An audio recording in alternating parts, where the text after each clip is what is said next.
Well, we've learned so much already, and it's just so exciting for me to see this unfold and for you all to be here to partake with us.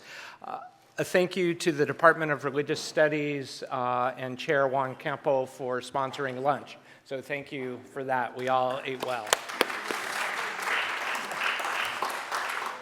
We're going to turn now to a panel this afternoon that features a number of students trained by Walter Capps and explore the different ways they've embraced and extended his legacy. So I'm very much looking forward to this for selfish reasons. They're all colleagues I've learned so much from over the years, and it's just bound to be great. Introducing them and moderating the panel will be Juan Campo, the chair of the Department of Religious Studies, and we're grateful that he's our chair. He's leading us forward in a good time. We have exciting things to look forward to. So thank you for taking up this role today, Professor Campo. So thank you. Welcome.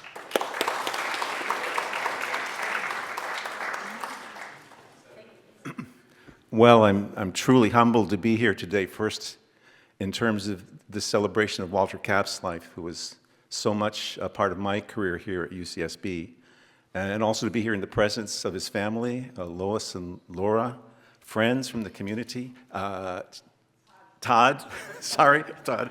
I know the ladies of the family more than you guys, so. And also, of course, seeing our fantastic student alumni, our colleagues from religious studies and members of the community. It's such an honor to be here before you and to be here on this occasion to celebrate Walter's life and career. As a welcome, I would like to say that we need to acknowledge that UCSB is located on indigenous land.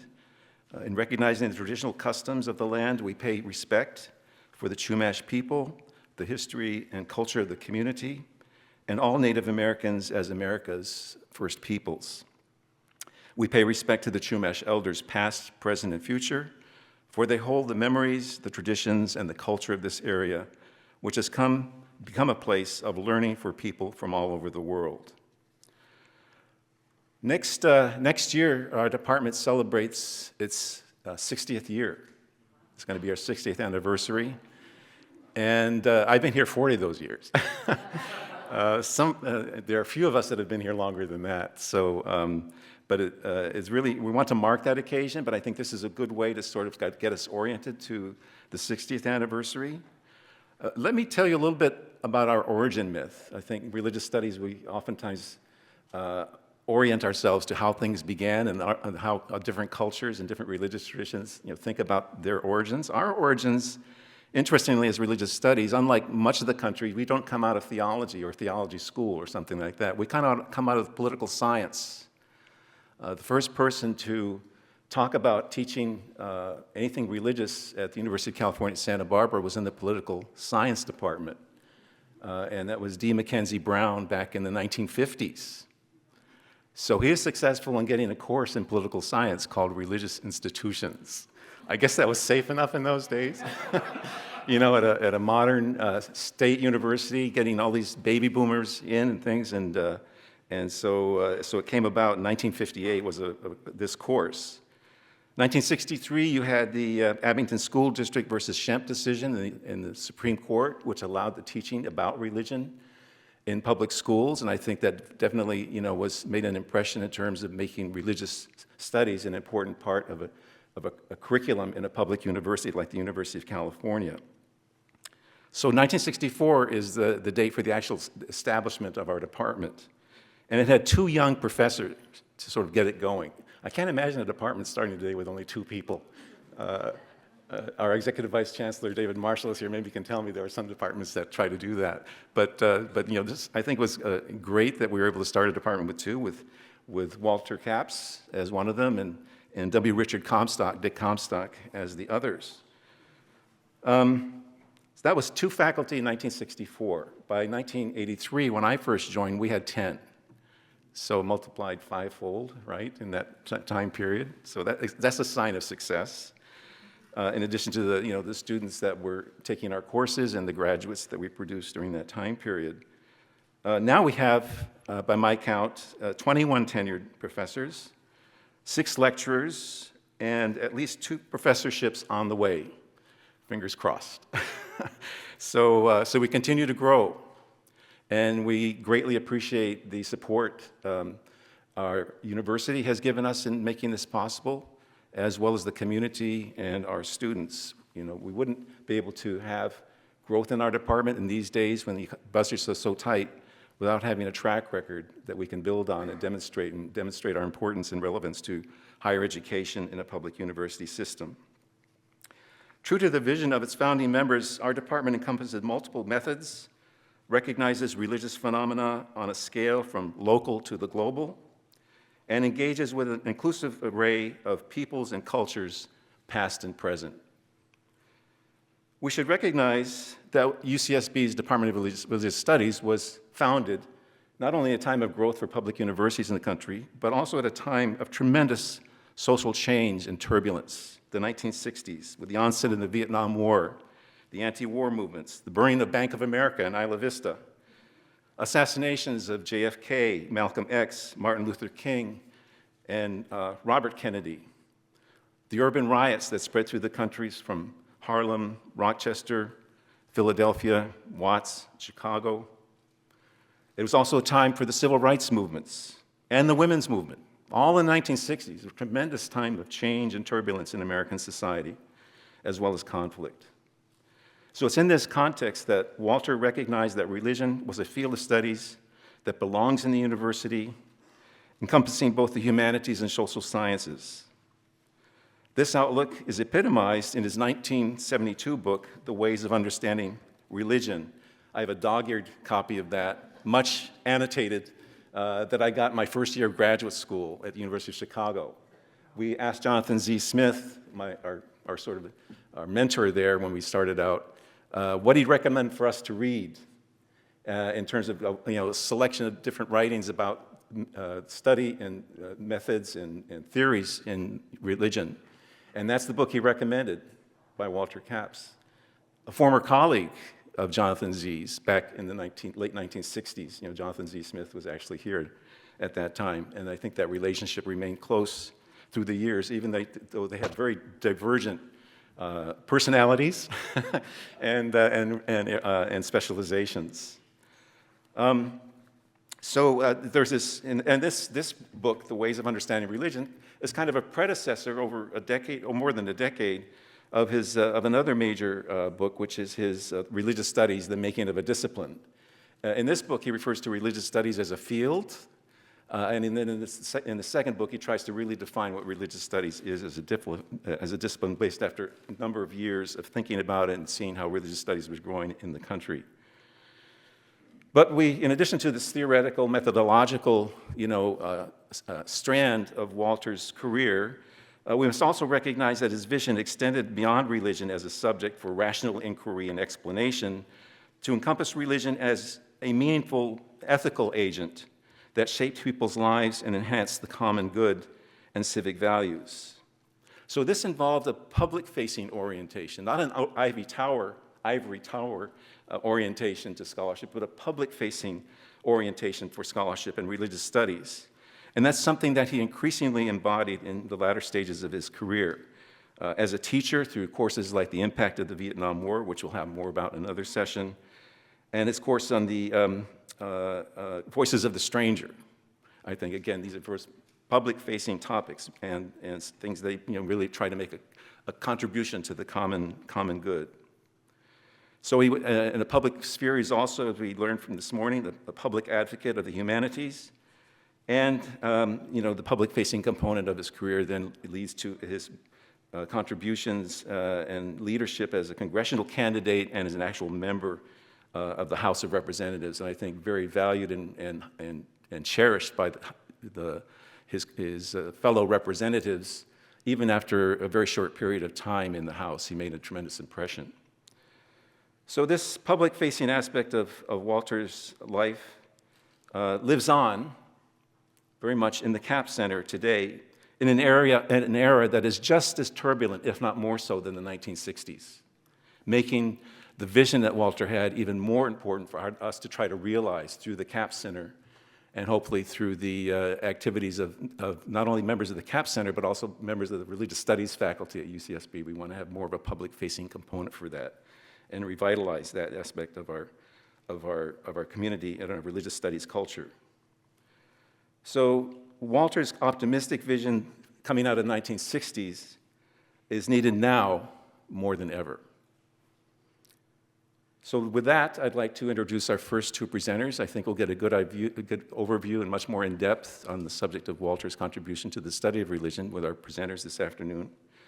And we begin with Edward Linenthal and Wendy Wright. And let me tell you a little bit about each of these presenters. Edward, Ed, actually, Edward is kind of awkward. Sorry, Ed. There he is a Professor Emeritus of History at Indiana University. He served as editor for the Journal of American History from 2005 to 2016. He served as a visiting scholar for the National Park Service, and for almost a decade was a member of the Flight 93 Memorial Commission. That's after the 9/11 attacks and the way those events are memorialized. For several years, he co-directed the Gilder Lehrman's Institute of America's History Summer Teacher Seminar, 9/11 American Memory at the National September 11th Memorial and Museum in New York, and he's the author and editor of 7 books, and they're amazing books, but they're books that address, vital issues in terms of how memorial sites of tragedy and violence are memorialized and remembered, and going from the Oklahoma City bombing to Holocaust Museum in Washington, D.C., and actual visits to Holocaust sites in Europe, and then also looking at the bombing of the Oklahoma City bombing and also the 9/11 attacks, and a number of other contexts, Civil War battlefields. I mean, it could go on and on, but it's amazing, his scholarship, and the ways in which that contributes, I think, to greater public understanding of the issues involved with these sites. So in addition to Ed, then, this section of our panel, we have Wendy Wright, Professor Emerita of Theology at Creighton University and presently an affiliate faculty of the Oblate School of Theology's Institute for the Study of Contemporary Spirituality. She earned her PhD in Religious Studies at UCSB in 1983, so as I came in, she was leaving. And her areas of expertise include the history of Christian spiritualities and the Catholic devotional traditions. She is the author of 17 books and over 60 academic articles, and a longtime spiritual director working presently with the novitiate team of the Franciscans in California's Central Coast. So we'll have their two presentations, and then we'll take a short break after that. The other 3 panelists, I'll introduce them, and then for Q&A, we'll do that at the very end. So please keep your questions and answers, if you have any, for the first 2 panelists in mind. You might want to jot a note. There's some note paper over here, I noticed. So Ed, do you want to start? Please come up.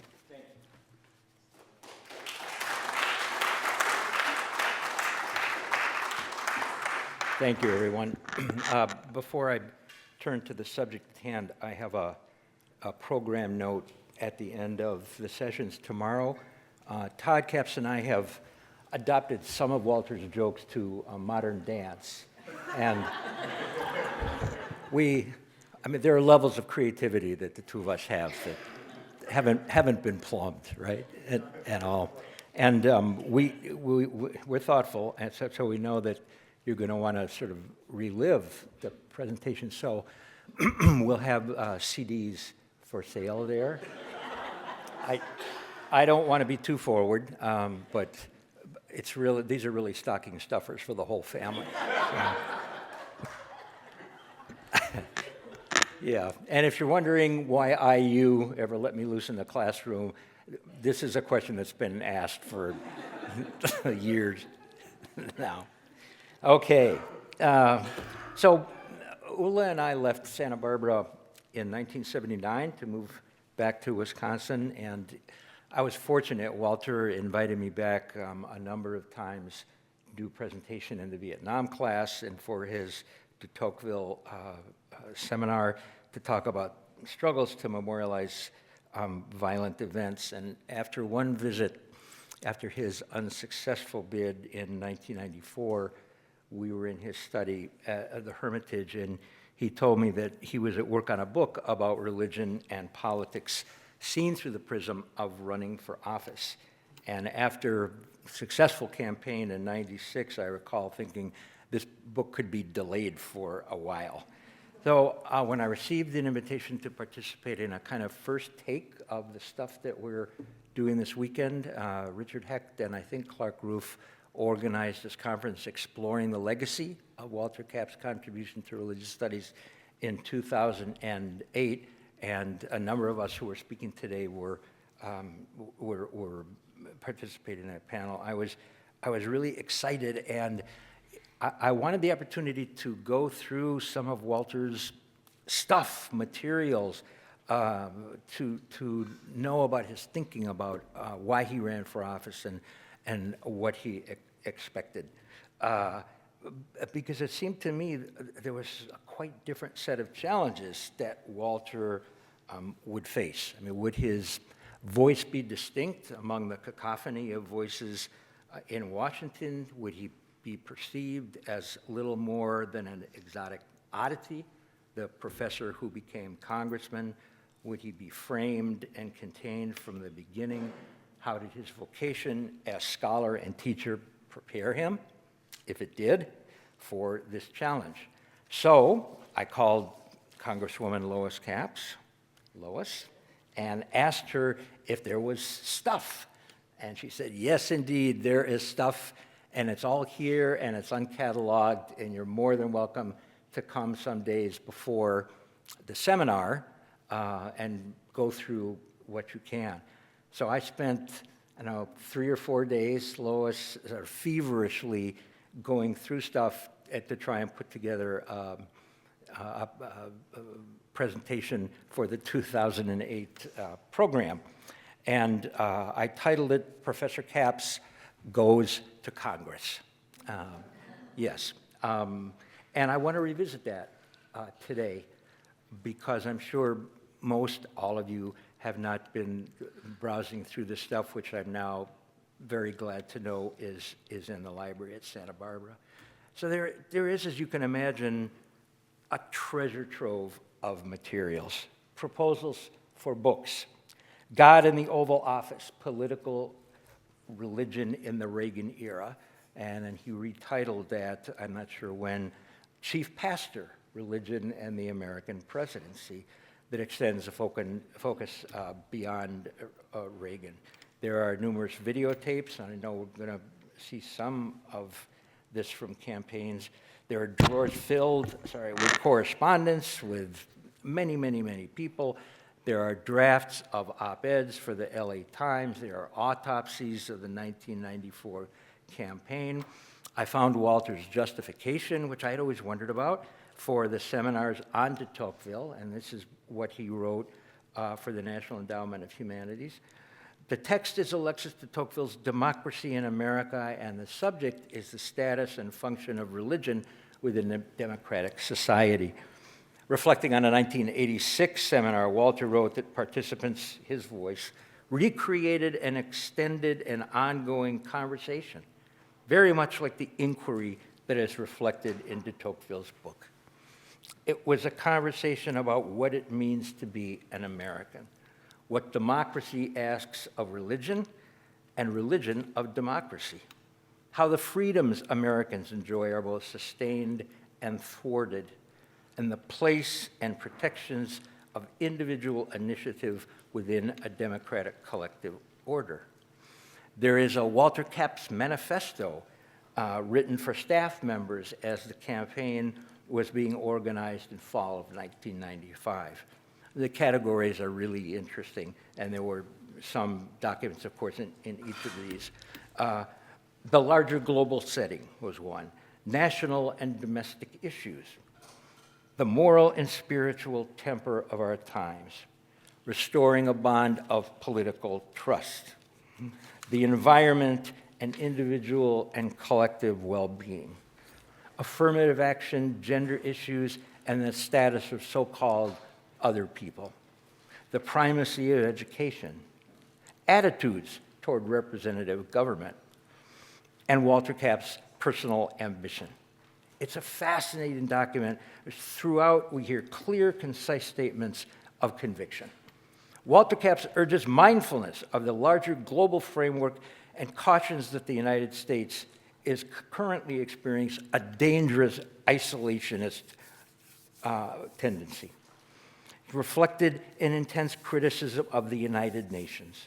Walter Capps believes that the United States must exercise its global responsibilities in a cooperative, mutually supportive manner. Walter Capps attests that life does not flow from ideology and that American imperialism is not the answer to the world's needs. And in a short essay written in 1984, The Vietnam War and Cultural Memory, Walter informed readers, "I became interested in studying the impact of the Vietnam War in 1977." And we've heard about some of the dramatic moments earlier today. He writes, "When I was given some responsibility for programming within the Center for the Study of Democratic Institutions, programs about Vietnam and the impact of the Vietnam War about liberal ideology. He was moved, as we've heard, about the power of veteran stories. I remember participating in a 1978 Center conference, The Vietnam War and American Values, at which Walter offered a paper for discussion, The War's Transformation. And you can find this in the Center magazine, July and August 1978. And it seemed to me that from this moment on, Walter's attention turned not only to the complex legacies of the Vietnam War, but what he, of course, and many others saw as enduring deformations in American public culture. Well before the boom in memory studies in many fields came Walter's book, The Unfinished War. In both the Vietnam and Voices of the Stranger courses, Walter was willing to live with and ask his students to live with the intellectually and emotionally draining realization that there are certain chronic afflictions that do not allow closure or redemptive endings. Yet he was steadfast in his belief that, in his words, veterans who are leading the way are pointing to some deeply abiding human truths that are encountered in regions lying far beyond worlds made accessible by a political dialectics. He understood the power of the witness, at that point an emerging sacred figure in the culture, who returned from extreme situations or conditions to offer testimony, contemporary sacred narratives. I thought often of Walter's characterization of the war as unfinished, particularly as I was immersed in my work in Oklahoma City about the impact of a terrorist attack upon an American city and the predicament of aftermath that occurs in events like these. I thought about his book as I chose the title of my book in Oklahoma City, The Unfinished Bombing, Oklahoma City in American Memory. Too often, strategies are deployed that transform those impacted by violence into patients rather than witnesses, and insist that their stories be framed as illness narratives rather than impassioned testimony, the crucial language of moral witness. Walter modeled for me and others how our professional journeys could take us beyond the academy, and he was not alone in the religious studies department. One of the first challenges I recall was offered by Richard Hecht, who I wish could be here, in a 1979 essay called Religious Studies After the Holocaust. And Richard wrote, no academic discipline within the modern university can shield itself from the impact of history and historical events. Attempts to clearly separate what is done within the university context and what occurs in history are short-lived. All disciplines within the university are conditioned by history. This simple fact, he writes, is even more powerful within those disciplines which self-consciously define themselves as having something to say to the historical understanding of man and to the human predicament at the end of the 20th century. Richard concludes, "We have not yet realized that historical events of our century have doomed our enterprise to antiquarian studies or have made what we are doing even more vital." Walter followed in 1981 with a challenging essay titled Contemporary Socio-Political Change and the Work of Religious Studies.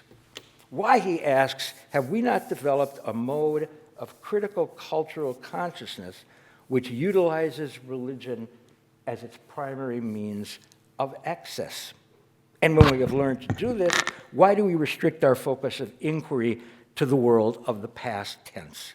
Why are we not able to say more about the dynamics of contemporary cultural change? In that same piece, Walter branded into my mind what felt like a declaration of intellectual independence for the kind of work that I wanted to do.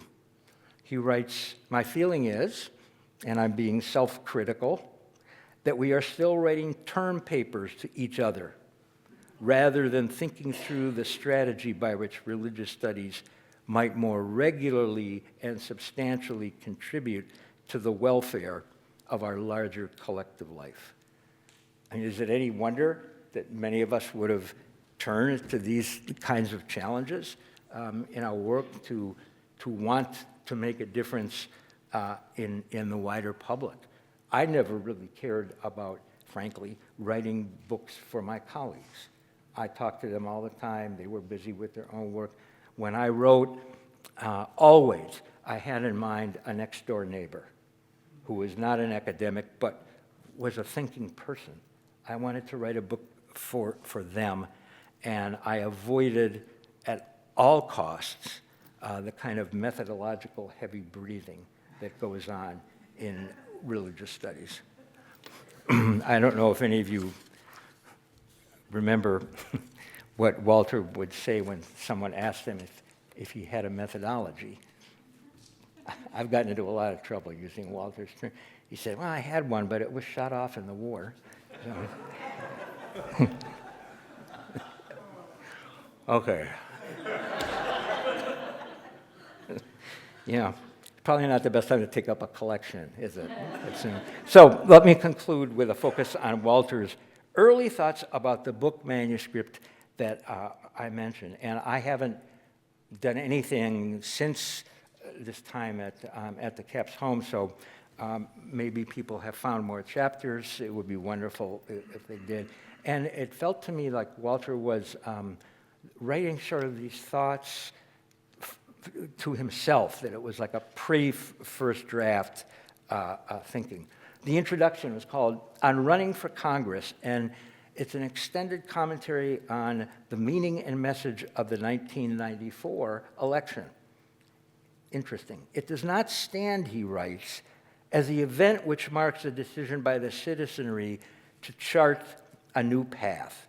Rather, it symbolizes an explosion of collective emotion against prevailing government no longer trusted or respected, and at times hardly even recognized. Right, the vision of dark clouds, right, already there, now just on steroids. Chapter 1, A Candidate's Perspective. Walter writes about his many activities that took him to Washington over many years, and he came to recognize, he reflects, much of our aspiration as a people cannot approximate full fruition unless it is validated by the legislative process. He first gave serious consideration to running after working with Senator Bob Kerry's campaign for president in 1992. Then came deep struggle. I was forewarned that running for office is an identity-defining experience. Perhaps nothing you have ever encountered, he was told, will define you as deeply and as surely. Walter visited the offices of the Democratic Congressional Campaign Committee and emerged quite discouraged. After all, he writes, what did I know about crime, the economy, immigration, and Governor Wilson? What I did know and knew rather well, was how to create and teach college and university classes, stimulate intellectual interest in a topic, conduct research, and of course, think about beliefs and attitudes, individual aspirations, the spirit of our times, the desires of people all over the earth to live together in peace, the longings among the less fortunate for a life of realistic promise, and the desire of young people for an opportunity to live their ideals in a world that is given formation by hope rather than fear, and generosity rather than anger. A world that is given formation by hope rather than fear, and generosity rather than anger. Why then did he run?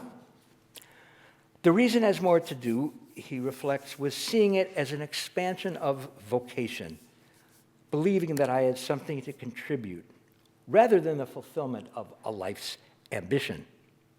It is no small thing, he cautions, to seek elected office. To be a representative of the people is to seek entry into important protected places of their lives. To ask them to attach their dreams and aspirations, and yes, their indignations, to the candidate's instrumentational abilities. And a very brief Walter story. We have to have at least one. We really should have many more, but time is necessary. So, and Walter tells us one on himself. He recalls the burden of the oft-asked question, how do we know you are not another Bill Clinton? And Walter said, we tried for a bit of humor some of the time. I'm not Bill Clinton. I play the tuba. And then he writes, but the humorous response did not suffice. The last chapter I read, and I have no idea if Walter saw this as the final chapter, is titled Politics and Spirituality. The first section is entitled Politics as Pilgrimage. I am suggesting, he writes, that the run for political office is like pilgrimage in a number of ways. It is directed movement. It requires total involvement. The movement and involvement create a strong sense of community, in that one is accompanied on the journey by persons who are dedicated to the same cause and or to sustain the pilgrim. And the bonding is as strong as anything the participants had previously experienced. This is why, he writes, campaign activists, when talking about their experiences, tend to highlight one campaign that was extraordinary for them. Wherever it happened, whatever the political season, this was the normative pilgrimage, the one in which values and stamina were tested, and the recollection of who actually got the most vote sometimes occurs as an afterthought. To realize that the race is over is to sense that life can begin to return to some sense of normalcy. It's why those who devised the liturgical year made provision for the exciting, uplifting, exhilarating high holy days, to be followed by days when the human spirit could somehow take refuge in what is most appropriately called ordinary time. The degree of soul-searching that belongs to politics, particularly in the heat of the campaign, is not unlike that which is fostered in religion. The difference is that religion provides a standard or some authorized vectors in relation to which the search is conducted, while the vectors that are most promising in politics are the numbers that tell one how it appears that one is doing relative to how one's opponent is doing. Walter's, and I gathered this from conversations that this was fairly well known, his dislike for fundraising is evident in the next section, politics as mendicant experience. In traditional religious terms, he writes, a mendicant is a person who renounces the ownership of personal property and sometimes in very austere fashion relies on the goodwill and the charity of others. The politician, by comparison and contrast, asks for money from virtually everyone with whom he or she comes in contact. The support a monk seeks, however, is affirmation of the way he or she trusts the way the universe is ordered. That is, they live by grace, the support of others, and the bounty of whoever rules this earth. In politics, the same transaction have become so completely tarnished that they become bane rather than blessing, impediment rather than facilitator. The final the sections of this chapter are progressive politics and progressive spirituality, contrasting the world of politics and academics, and the teaching of Jesus. It is a topic, Walter writes, whose force has been growing in my reflections and which I suspect is more central to the subject of this chapter than I can fully appreciate. It was on a trip to Jerusalem, he remembers, a life-affecting trip when a completely unexpected fusion took place. It was a fusion regarding the relationship between politics and the religious life, in a word. It was while we were there that I became aware of the political dimensions of the ministry of Jesus. It is about how Jesus of Nazareth lived his life and spent his time traveling from town to talk with assembled groups about what was happening in their lives, in both individual and collective sense, and to offer words of encouragement. There are similarities, he writes, between this form of ministry and running for office. How did anyone know Jesus would be coming? On what basis did he choose his topics? Did he give the same talk several times? Were his audiences mostly pliant, or did some give him a difficult time? How did he make his voice heard? Did he ever tire of the daily grind? How dependent was he upon his advisors? The only sin he always condemned, Walter notes, was that of self-righteousness.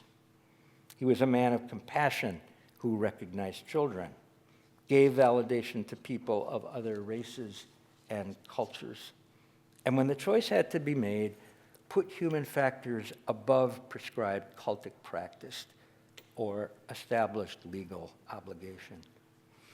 The ultimate vision, shared by other persons of great compassion, Walter writes, is that the world is unitary and that our politics and our spirituality cannot forever be bifurcated, but they are rather ingredients in the same whole. My own view, he writes, is that reciprocity needs to rule, namely that spiritual vitality enjoins political culture, and political culture is complemented by recognition of the place and the power of the transcendent. So, my formal comments. And before, I know I'm probably a little bit over time, but since we probably won't be doing this again, at least with the same audience, I want just to say a couple of personal notes here. Whenever we were invited to the Cap's home, it was like the highlight of the day, week, month, year.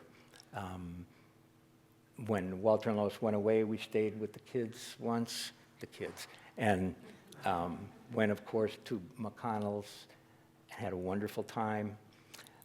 Walter and Lois had a gorgeous male golden retriever named Chester, and we took care of Chester, or Chester took care of us, I'm not sure which.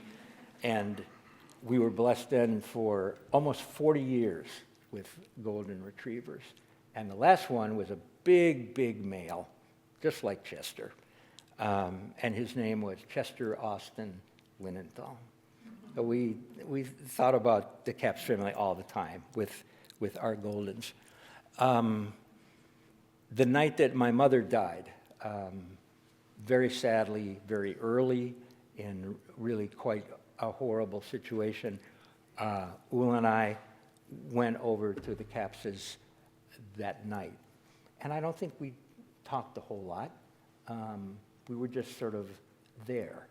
And those of you who've been there know that that's really enough, that the place massaged you with kindness and with understanding and with love. And it has always been and continues to be that way. So, final thing that I'll mention, not the final one I could mention, but 1980, 1982, whatever it was, yeah, I got a call in Wisconsin. No, I'm sorry, not 1982, 2002. Sorry. Asking if I would offer the CAPS lecture for the Humanities Council. Of course, my first word was, yes, absolutely, with a big exclamation mark at the end of that. My second sentence was, is Lois going to be there? And she was in Minneapolis, sitting in the front row, so I tried to be on my best behavior, but who knows? But to be a student of Walter's and then to sort of thank him for what he did to me in all kinds of ways by doing a lecture in his name with Lois there was, everyone should have those kind of moments in their life. So thank you very much.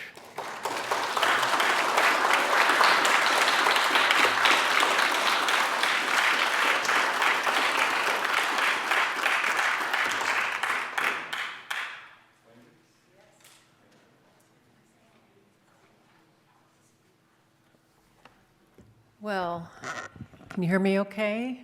Yeah, thank you. It's a little overwhelming to speak after those beautiful sentiments of Ed's and the extraordinary energy of the Humanities Council people today, Ed's wonderful seminar yesterday, but here I am, and this is an okay thing. When I was asked to participate in this and to think about Walter Capps and the study of religion, I decided not to talk about my ongoing work, but rather to talk about what it meant to learn alongside Walter. And this is pre-Vietnam class, pre the expanded work with the humanities, pre his foray into politics.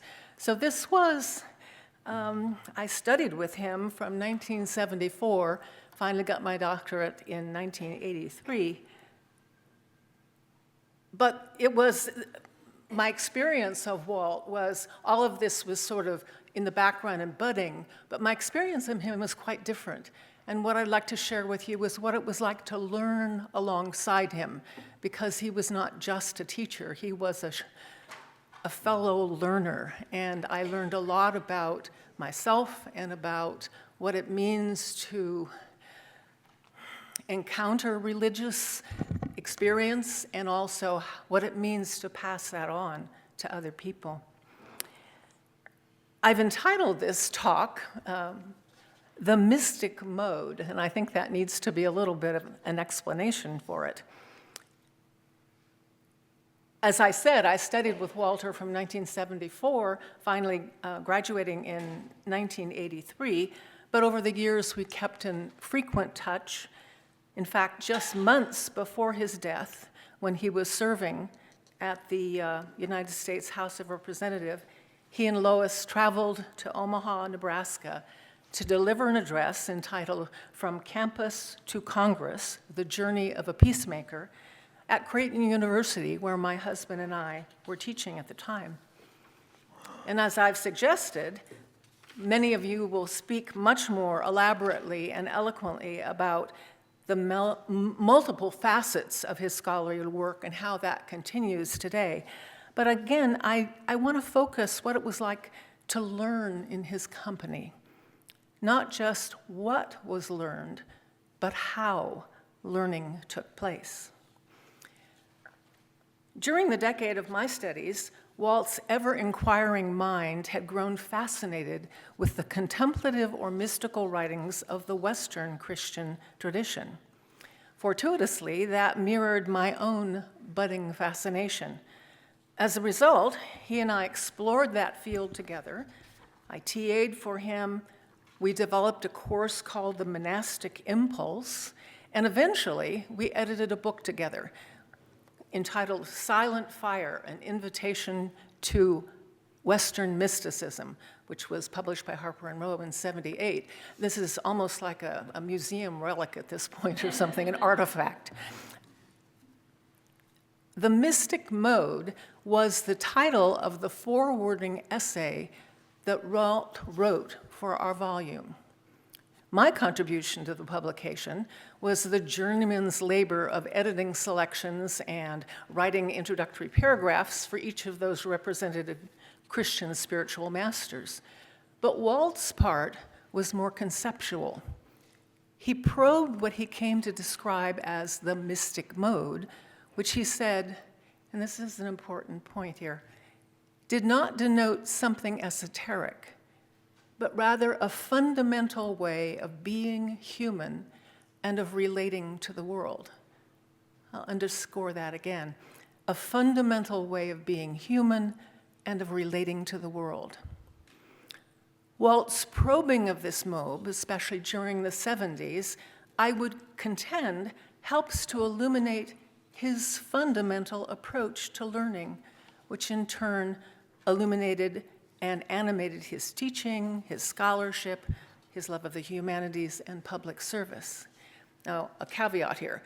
I'm not claiming Walt as some sort of ill-defined mystic or something, nor am I suggesting that his toe-dipping into the theoretical waters on the study of mysticism was complete or prescient. Huge amounts of literature have been developed since this time. But I do think that Walt's exploration gives access to his approach to learning. And this is the way he expanded about the mystic mode.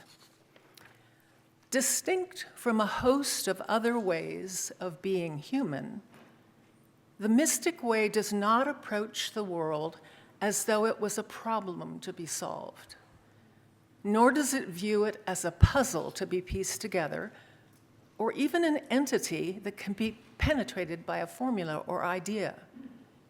The mystic way exposes reality as a mystery, deep but trustworthy, a very large portion of which will always remain unknown, uncharted, and resistant to human programming.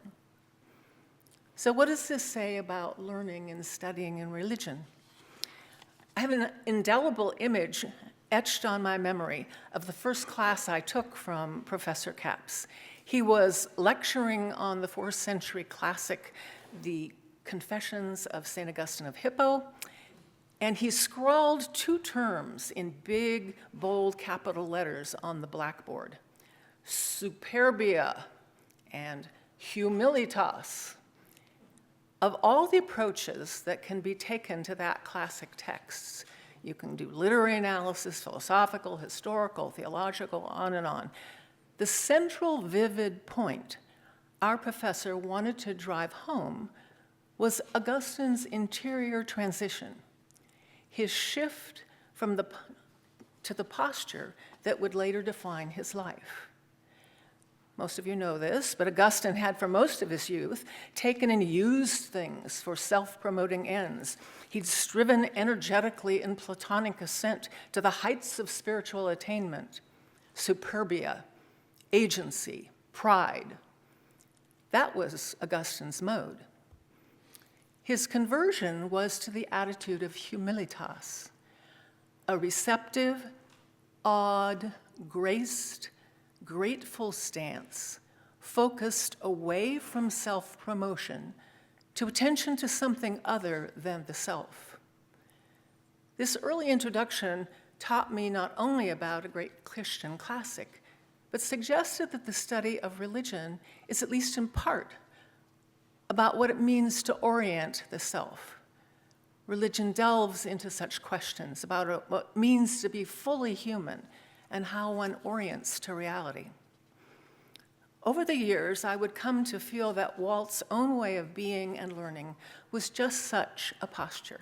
And people have said this in different ways during this talk about he'd come into a room and he would glow and people, just his wonderful humor and all that sort of thing. But it was an interior orientation that was receptive, open to surprise, discovery, constantly probing, refusing to capture, eager always to dig deeper into the dimensions of whatever can give rise to human flourishing. This, I think, was much more than just avid curiosity or an exercise in the teaching on the many-sidedness of truth. It was Walt's way. It's true that Walt's scholarly approach to the discipline of religion was serious. It was serious, but it was rarely solemn. His approach was also joyful, playful, sometimes mischievous. Tooling around the city in the little red VW Bug, hosting grad parties in the living room of 1724 Santa Barbara Street, the address, easily recalled, he would say, as it was the same as Immanuel Kant's birth year. Yeah.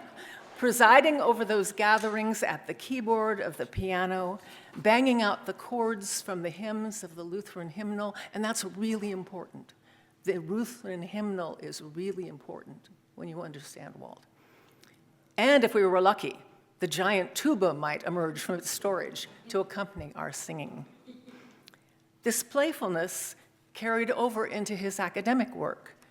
The way into the core of religious apprehension was, he knew, multidimensional and interdisciplinary, just as the discipline of religious studies implies. The way is through analysis, yes, but also through exploration of the full range of human endeavor, the sweep of hymnody, the beauty of art and architecture, the dense wisdom of poetry, the texture and shape of the inner longing of the heart. All the artifacts of our human search for meaning. Walt gave voice to this as he was writing his Mystic Mode essay. He said, "In the mystic way, reality is neither seized nor deciphered, nor can it be completely committed to an ideational formulation.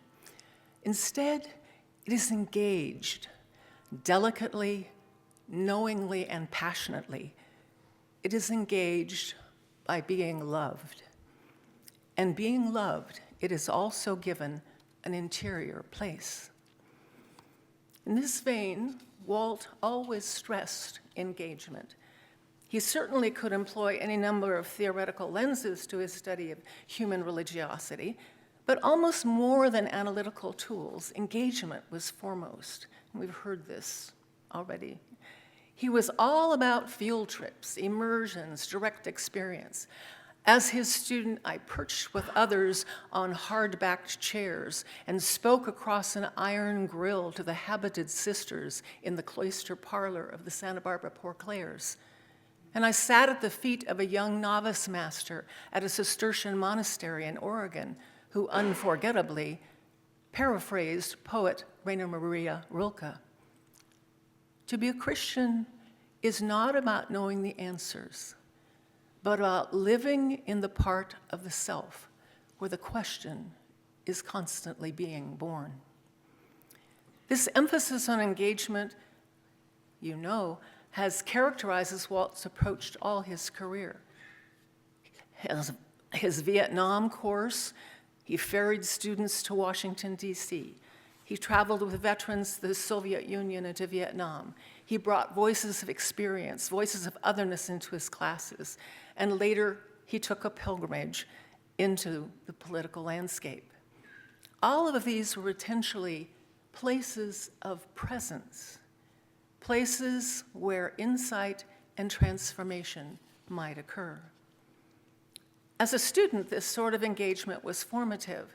It set one down in a new landscape beyond thought, theory, and analysis into the part of the self where, as Rilke posited, the question was being born.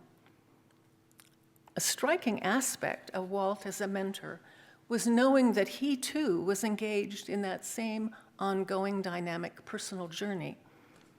In his edited volume, Thomas Merton Preview of the Asian Journey, which transcribed and commented on the Cistercian monks' 1968 conversations at the Center for the Study of Democratic Institutions here at UCSB, Capps wrote this: he, Merton, recognized the need to do more than study the texts, talk to expert witnesses, and write descriptive and interpretive essays.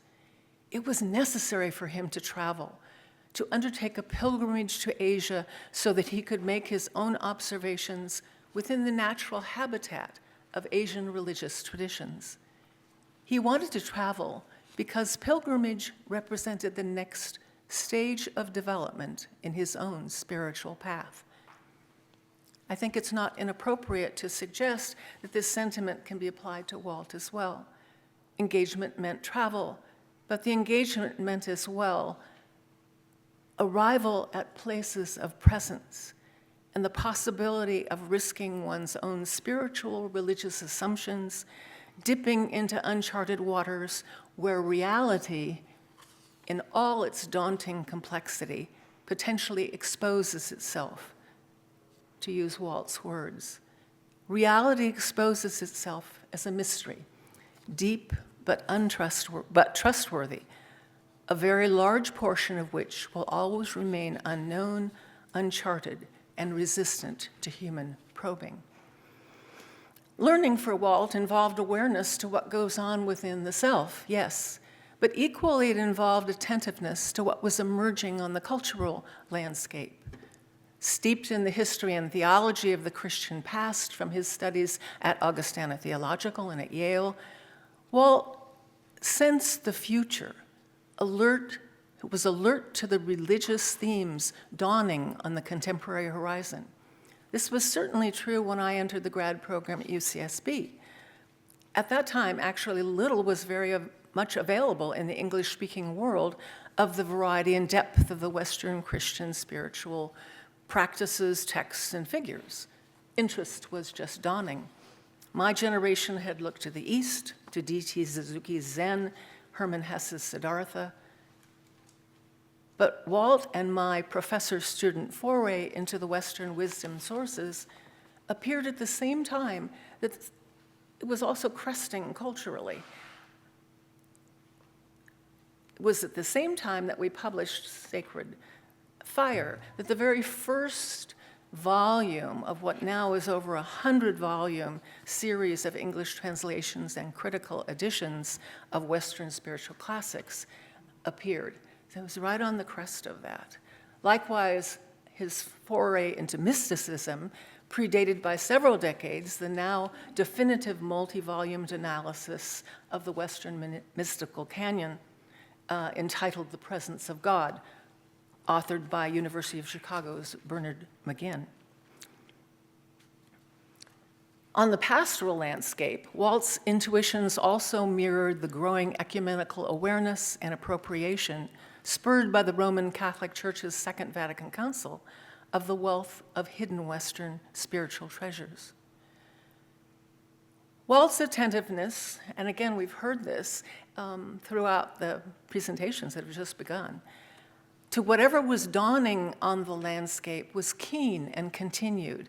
He was fascinated by psychoanalytic theory as it could be applied to religious figures like Luther and Gandhi. Then there was his groundbreaking exploration of the religious impact of the Vietnam War, his foregrounding the voices of stranger, his early sense that something was going on with the religious right, which I have to say at the time was not seen as all significant by anybody around him. They all went, oh, why are you bothering him with that? His fascination with Václav Havel, the political visionary steeped in the humanities. His foray into public service was a part of this unfolding journey toward a deepening encounter with the sacred and its transformational presence. Unitive and transformational, the mystic mode, as Walt understood it, was not confined to a particular religious tradition, nor to what is deemed formally instituted religion. Instead, he stressed that this mystic way was a fundamental way of being human and of relating to the world. And he has a wonderful paragraph in this essay that I think expresses the deep root of this awareness. And I think it also expresses deeply what was felt in Walt's presence. Life, he said, is a supreme gift for which the most appropriate posture is the giving of thanks. The mystics have caught sight of the truth that something, indeed being, is. When they take steps to monitor or influence the pulses of the interior life, it is because they have learned that the vitality that courses through their own spirits is of the same substance as that which issues from the heart of things. To acknowledge life as a supreme gift is to sense that the underlying mystery, unfathomable, ineffable, eventually unspeakable, is nevertheless benevolent. To receive it as mystery is to respect the beauty of its pathos. To learn alongside Walt Capps was to understand that grateful receptivity, passionate and playful engagement, attentiveness both to the contours of the self and to the emerging longings of the world with all its beauty and pathos. This was what the study and learning of religion was all about. Thank you.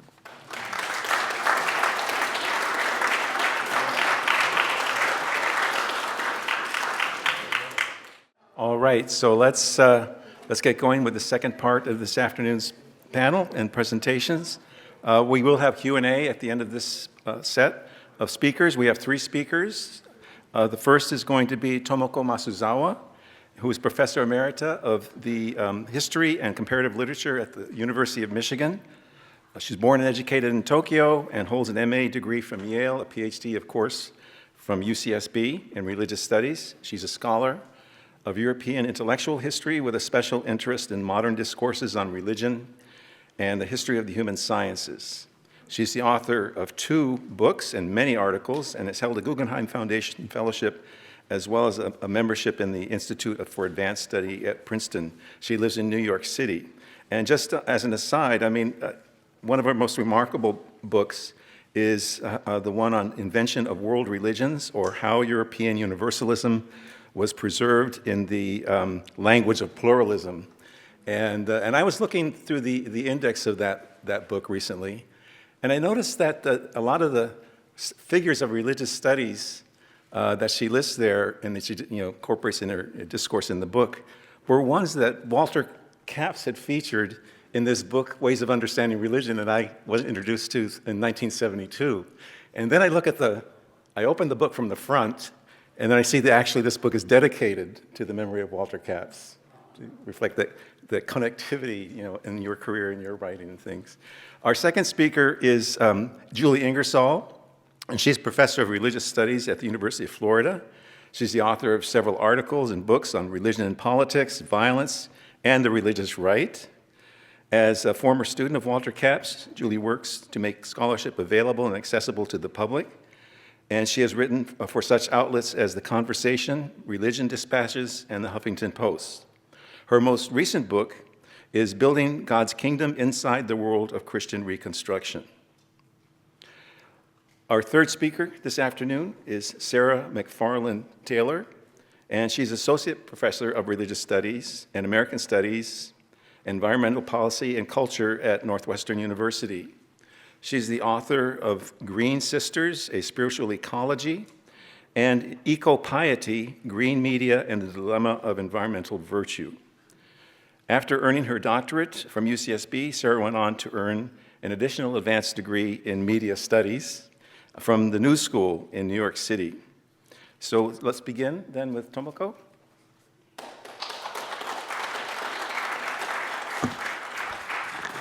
Thank you very much. Is this a good position for the mic? Yes? Okay, thank you. Of course, it's customary to start one's talk by thanking the host for the occasion, but my following that venerable custom today is no mere routine observation, because what's being given to me now is not only the opportunity to speak, but also a chance to be among some of my oldest friends in the very place we shared some years of our youth, and a chance to gather together again, once again, to remember one great absence, that of Walter's.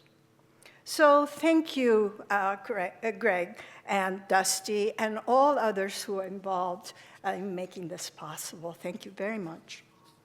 I titled this talk, Walter Capps and the Gift of Imagination, and I'm going to say something about what I owe to Walter, how he opened the horizon of scholarship for me, but I will be selective, quite selective, and focus on the one particular seminar that I took in my second year of graduate school, and the one that I recognize in retrospect that had a special significance for me. But then there are so many other ways in which my having had Walter as a teacher and my coming into his orbit guided me, sustained me, and enabled me ultimately to have a rather interesting and generally happy academic life, or any kind of academic life for that matter. Not easy, and I owe him a lot in all this. But these many other ways are not very easily enumerated or described. So I would just allude to these very in sort of what you might call intangibles by sharing a few images.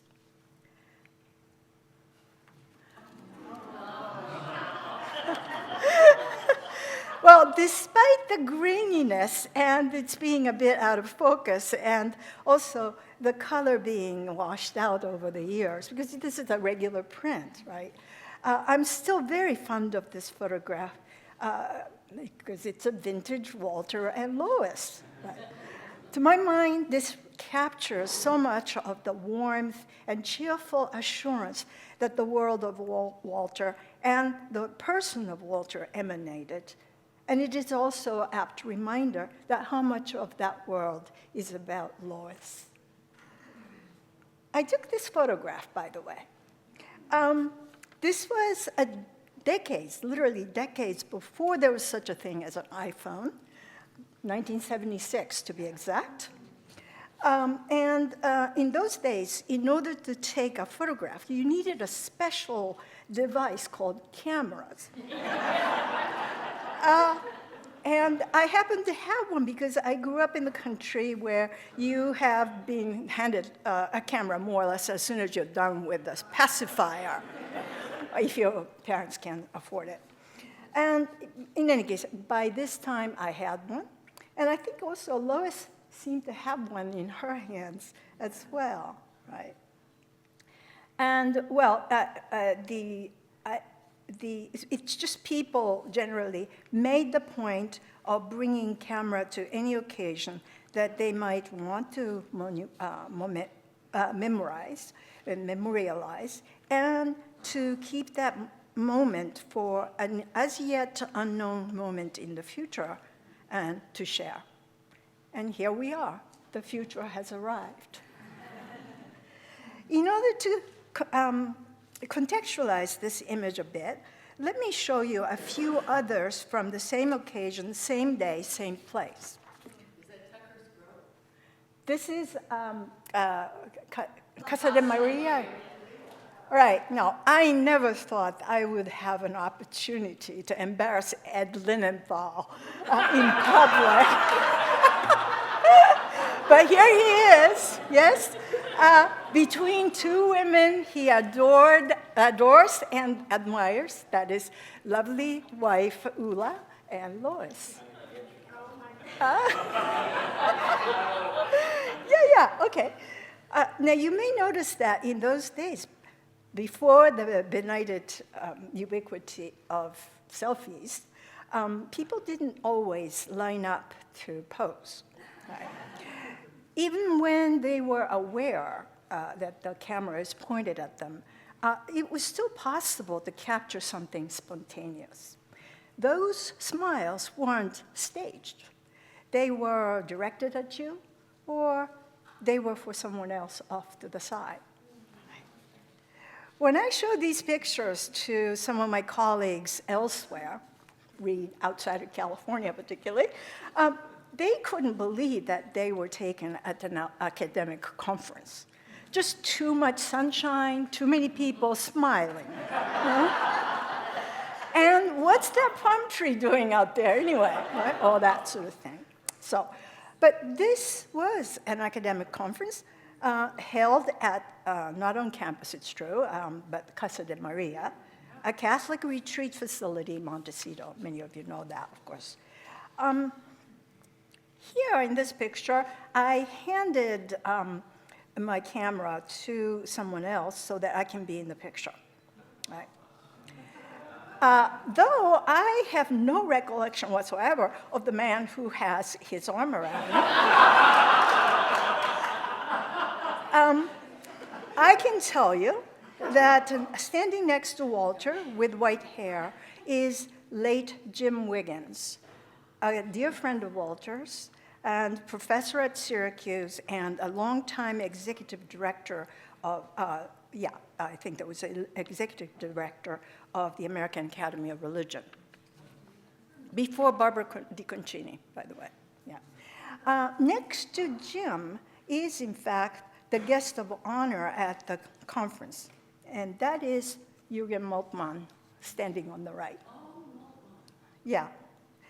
And that would be Jürgen Moltmann, even though, of course, for most people who are, he's a German, Reformed German theologian, right, from Tübingen. And for those of you who know about him, perhaps more familiar image might be something like this, yeah? Or in his younger days, like that. Well, but bring him to California and into Walter's orbit, then he can lose his tie and the jacket and some of that Teutonic seriousness, a kind of Il Penseroso kind of look, you know? And so, here he is, genially conversing with Father Vincent, a sociologist on the faculty at the time, but he was also a Benedictine monk, I was told. So, as for me, on the other hand, this is my second year in graduate school, and not being very familiar with matters theological, especially at that time, I can't recall the substance of the conference too well. But I do remember very well how the event concluded. In the evening following the academic program, we all went dancing. These two gentlemen included. And Walter, I think, was at least a co-conspirator, if not the chief instigator of this extracurricular activity. Anyway, we all filed into a bar in Montecito called Plow and Angel. And in fact, much to my amazement, that institution still exists, even though it doesn't look like, according to their website, nothing like what it was then. I mean, certainly it didn't look like any place that a bunch of graduate students would go dancing together with a few professors, Calvinist theologian, and a marketing type. But that's what happened, right? So But now that we got to dancing, let me share one more photo and remember one more person. Standing next to Jim Wiggins in red short dress is Deborah Sills. As some of you no doubt recognize, yeah? And at the time of this photo, she was, like me, second-year graduate student, but she was later to become Walter's trusted administrative assistant when he was directing the Center for the Study of Democratic Institutions. And Deb, well, she can get anyone to dance. And we lost her much, much too early. The last time I was here in Santa Barbara, another former student from my own class, David Chittister, took me to the cemetery where Walter is buried. And not too far from that grave is Deborah's. I'm not really an avid cemetery visitor, but that visit was very special. To be with a friend from many, many years ago, just to be close to the site of the absence of two people who had been dear to each of us. And I want to thank David for that afternoon, especially because he couldn't be here. So all those people are, in a way, also populating this image. And these photos that I've shown you are saturated with all memories and all manner of memories and sentiments. But they are not copyrighted, so if anyone would like to have them, I'd be happy to share. Just ask Dusty, I guess. Yeah. And now to the promised academic part of this talk. This is the syllabus of the seminar I took with Walter in winter 1977. The document runs page and a half, and I'll be reading small parts of it. But again, I also asked Dusty to make some copies, so if anybody like this memento, you can have it. Now, you may be wondering whether I'm one of those people who would keep every syllabus and every scrap of paper on file forever. Well, I'm not. Though I have kept quite a few for a good many years, but this one is about the only one that I still think about from time to time. And also, I kept all the books I acquired for this course. And that was an amazing list, and I'll show you them. Religion and the Process of Visualization is the title of the course, offered through the College of Creative Studies. The subject is squarely religion, but religion considered from an unexpected angle. Religion not as an object to be sketched, defined, and classified like some sort of cultural specimen, but essentially as a problem idea, I like to call, as a discursive field, as something good to think with, as Levi-Strauss might say. The first paragraph reads, "The course is an experimental offering," no kidding, proposed as an effective way of engaging in interdisciplinary work in the humanities. It is not a course that comes ready-made, no, it didn't, but one whose formation depends upon the interest and contributions of all who participate in the process, instructor and student alike. Now, I'm sure you've heard something like similar or similar sounding in the decades since. But this was no mere concession or accommodation of student interests that are so common these days. He really meant this, in other words. I think that he really did. In this proto-syllabus, I want to call it, we were given no itemized schedule of reading, as yet, anyway. No breakdown of assignments that might be helpful to in a way, calculate how to get a decent grade, right? None of that. What's front and center is an idea. This was a risk, of course. In retrospect, it seems to me that we were being gingerly challenged whether we could really steady ourselves as we wade into new, unfamiliar waters.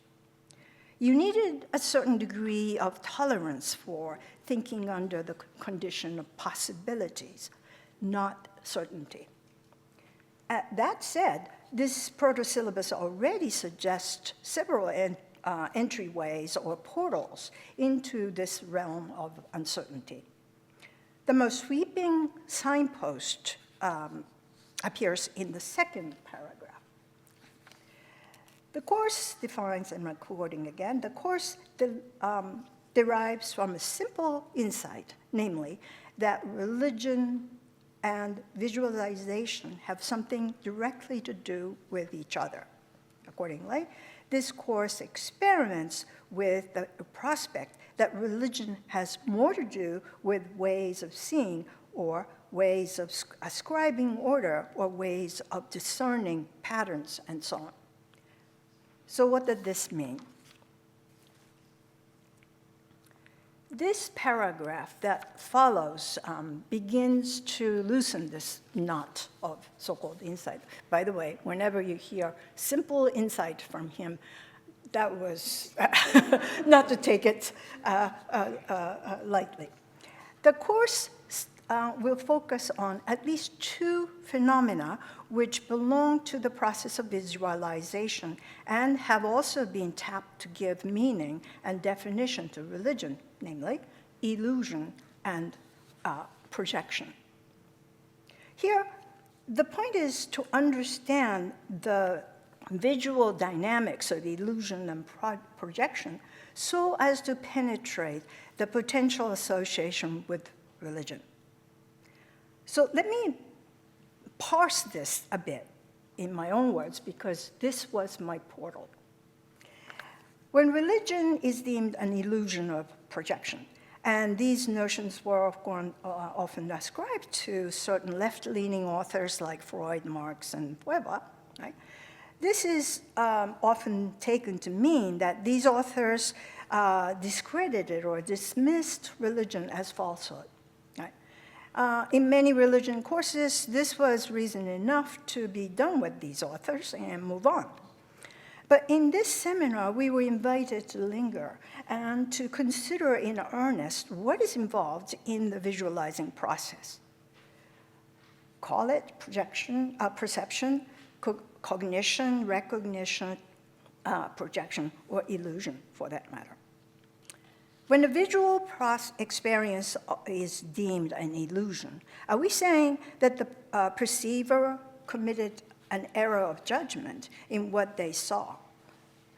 If seeing or visualizing is a projection, does this mean the perceiver is being a bit overzealous, perhaps overactive in structuring and constructing that experience so that they are in fact seeing more than what's really there, right?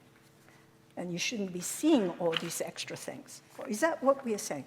Or alternatively, could it be that the capacity to structure, construct, and synthesize is a necessary constituent of the components of the perception as such? You hear Kant coming in, forms of perception and all that.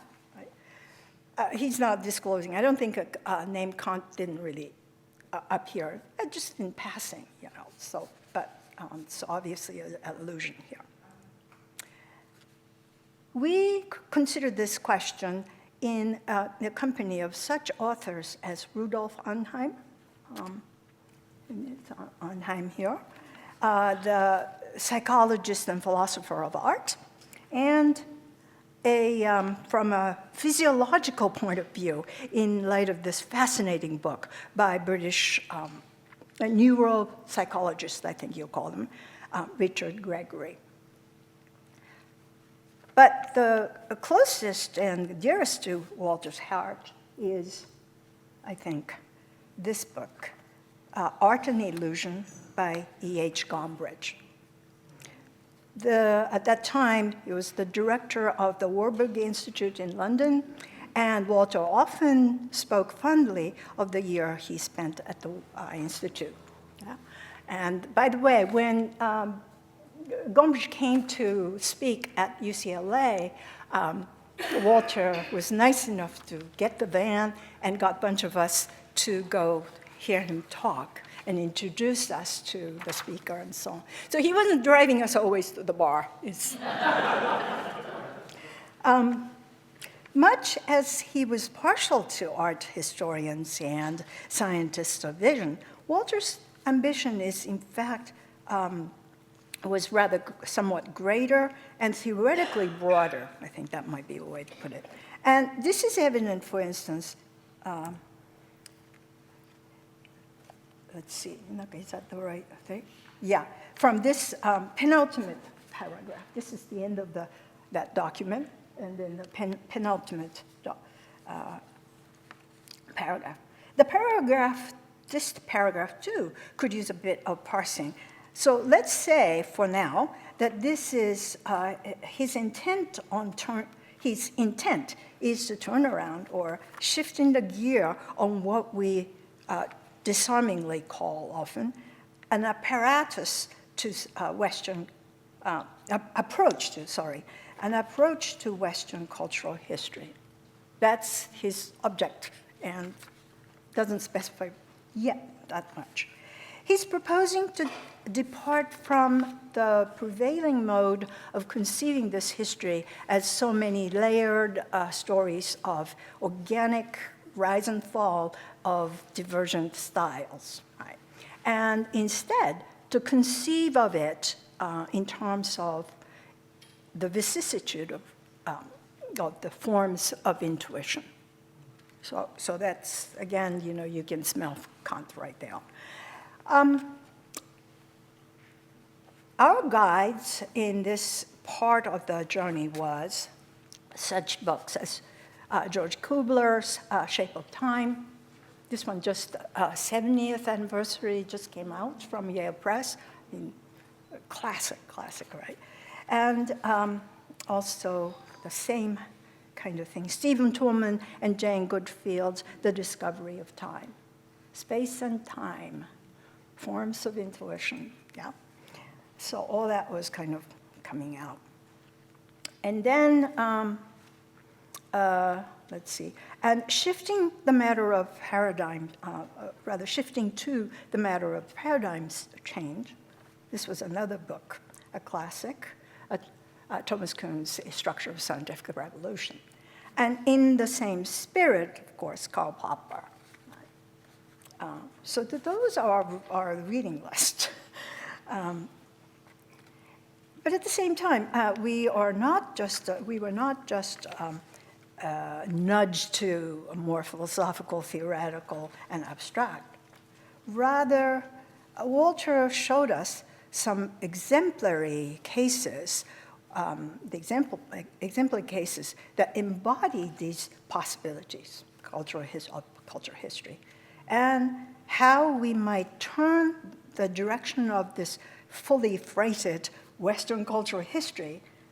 And I think this John Sesnick's Survival of the Pagan Gods is as good an example as it could be. This was a wonderful book. I still go back to it. And so is Edgar Wendt.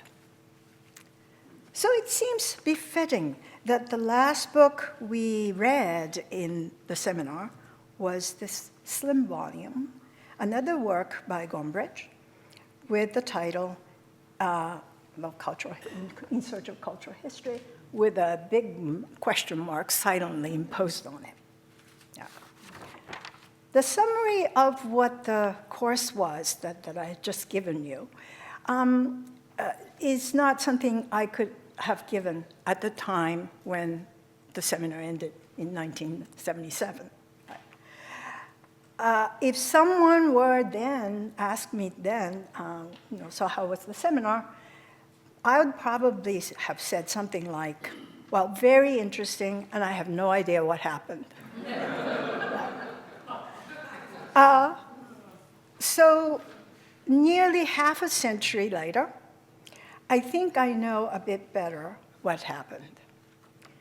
Still, was this the grand plan already made it complete in Walter's mind at the time?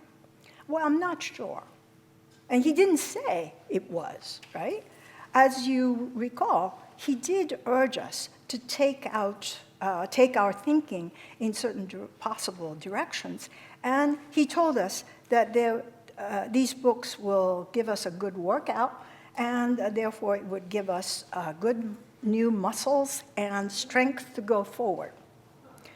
So 40 plus years on, I think I understood what we have learned, how we together, that is, instructor and students alike, as he put it, how we contributed and collaborated, not just for the duration of the semester, but for me, over all these decades. Walter has been teacher for life. Thank you.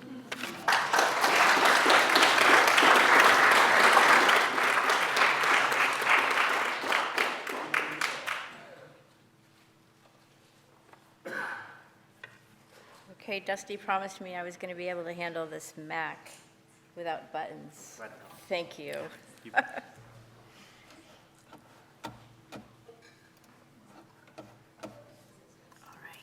Yay, thank you. And just use those to talk. Yep, great. Hi, everyone. This is just such an exciting occasion. I also want to thank the Cap Center and Greg and Dusty for all your work, and I'm sure there were many other people involved in the work. This is a terrific event, and I'm really honored to be here. I was struck by Ed's comments about the talk in Minneapolis and how it had this sense of sort of coming home with Lois in the audience. And this is something of that for me. So anyway, thank you. The following is a preface from Walter's book from 1990. One of the things that's fascinating to me about the talk so far is how it doesn't sound like we all studied with the same person, right? We're all over the place. And we've had lists of books that Walter wrote, and the one that was important to me didn't show up on anybody else's list yet. It's just a fascinating fact. But anyway, so this is what he wrote in the preface to that. New Right religion is a reluctant and unforgiving subject for a scholar in religious studies. By training and temperament, a scholar approaches subjects from this vantage point, that is, religious studies, is quite prepared to consider all fundamentalisms as probable as exhibits of a sort of mental rigidity a more compelling human nature is obliged to overcome. New Right religion is true believer religion, which, as everyone knows, is sometimes beguiled into dogmatic militancy and carries the ability, in some circumstances, to work pathological mischief on its devotees. This is still Walter. I did not undertake this project, I confess, as an advocate or out of deep personal empathy for the subject. It was simply that my curiosity, other people have spoken of that, my curiosity had been aroused by the fact that the rise of the new religious right seemed demonstrably out of touch with the real needs and deeper challenges of our time. Again, he wrote this in 1990. I wondered how this could be and how its proponents could respond to the course of human events in such peculiar fashion. Along the way, of course, I discovered that there was much more to the story than I had anticipated, and that the movement's advocates were quite able to explain their convictions on grounds they believed to be intellectually defensible. I also came to recognize just how easy it is to dismiss the religious right, even before considering it or trying to comprehend it. I was caught in an unexpected place. I had not yet determined why religious right movements should have come to prominence, but I was developing confidence that there were such reasons. However, even to acknowledge this possibility is to ascribe a degree of seriousness to the subject that is inconsistent with the disposition among scholars to dismiss the matter out of hand. I think Wendy referred to that sense as Walter started getting interested in the religious right. This encapsulates so much about the interests that Walter and I shared, but more importantly, the way he approached his work that I have tried to emulate, the genuine curiosity and empathy even that he brought to everything, the real honest way he was interested in actually understanding people, even those with whom he would vehemently disagree. His desire to do work that was relevant to the issues of the day, and the biggest challenge for me, his enduring lack of cynicism. I want to focus on two themes. The first is the goal of understanding religion from the inside, including not only religions we're inclined to like, but also religions we may not, and how such inside understanding has helped my own work. And second, the importance of public scholarship. Tomoko, I just loved the images. It was so fun to watch your presentation, and I was really thrilled when I found this one with the tuba in it online, but I didn't have any of my own. I was lucky to be a grad student at UCSB, to have multiple mentors who engaged me and supported me and challenged me, shaping my thinking. Clark Roof was my dissertation director, but Walter, in ways that were both direct and indirect, had as much impact on my academic trajectory as anyone else. He was an important member of my committee and one of my examiners, but his influence predates my time here at UCSB. When I was a freshman, I needed a humanities course, and I heard religious studies was an easy A. As it turned out, it wasn't easy. I took that course with Walter's first PhD student in his first year of teaching. Ed, we've gotten really old. Ed and I stayed in touch for years, and when I wanted to return to school to do some graduate work in religious studies, I called him, and he set me up with a meeting with Walter. Before long, I was renting a room from Walter and Lois. And sometimes in the morning, I'd wake up to Walter playing the piano downstairs. But other times, Walter and I stayed up late at night watching in the TV room televangelist Benny Hinn slaying his followers in the spirit in these massive stadiums. I don't know, I wasn't even doing a PowerPoint, and I said something to somebody about Benny Hinn, and I got this blank look. So I don't know that you all know who this guy is. But he was one of the real, if you hear about the new Apostolic Reformation movement that is really in prominence at the moment, he was one of the very earliest ones of these folks, and he would do these massive stadium revivals. I've got a picture of the size of the stadium, but he had just ripped off his coat and done this, and the guy fell down in the spirit. We had a lot of fun watching this guy. All over the stage, people were falling down, but this is the favorite stuff. So that's his hand down here, and what he would do is he would throw the Holy Spirit up into one quadrant of the stadium, and everybody there would fall down. And then he'd throw it over here, and everybody else would fall down. So it was a lot of fun to watch on TV. As Walter noted, there's something different about studying religion we don't like. I suppose with the religious right these days, this is even more clear, as they've become such a threat to democracy. The part of American Christianity that I write about has had many names. It was called the right. And then when Walter was writing, it was the new right, which meant we had to rename the old right.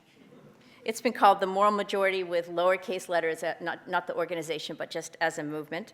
It's been called the Tea Party. Sometimes it's just called evangelicalism, and now we're calling it Christian nationalism. The name changing has several implications, one of which is the loss of the thread running through all of these, the coherence and consistency of both the way they see the world and their plans for the rest of us. The name changing leads us to focus on surface issues like the next election cycle that, while important, also distracts us from what Walter pointed us to, the cultural transformation sought by the religious right that was, in his time, slowly and methodically taking place. The result is to obscure the real threat this admittedly theocratic movement poses to democracy. Let's make sure I'm on this. Okay.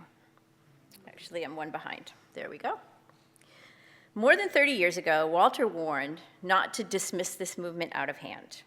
He pressed for the necessity of understanding the power of the movement that came from its internal coherence, the consistency with which its followers were willing to work over the long term to bring about the change they sought. Specifically, I write about an obscure but important thread in Christian nationalism called Christian Reconstructionism. In the middle of the 20th century, Christian Reconstructionists drew on parts of the Calvinist Reformed tradition Calvinist Reformed tradition in Protestantism and the Old and New Testaments to develop what they call a biblical worldview. In this view, the Bible speaks to every area of life, and it's the job of Christians to bring biblical law to bear on every realm of culture and society. Santa Barbara is a bubble. And for those of you who didn't come from away, as we say in Maine, where I'm really from, I don't know that that language resonates and that you recognize the depth of it and what is really meant by all of it. I live in Florida, and this is the way people talk. This movement has infused the way people see things. I'm going to talk a little bit more about that. So they call this the dominion mandate from that given to Adam in the book of Genesis, and they intend for us to be a theocracy.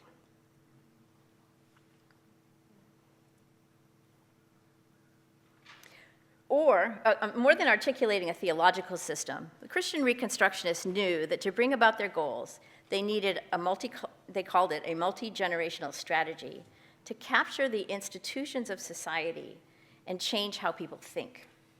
A key part of this has been the effort to dismantle and replace public education with private Christian education.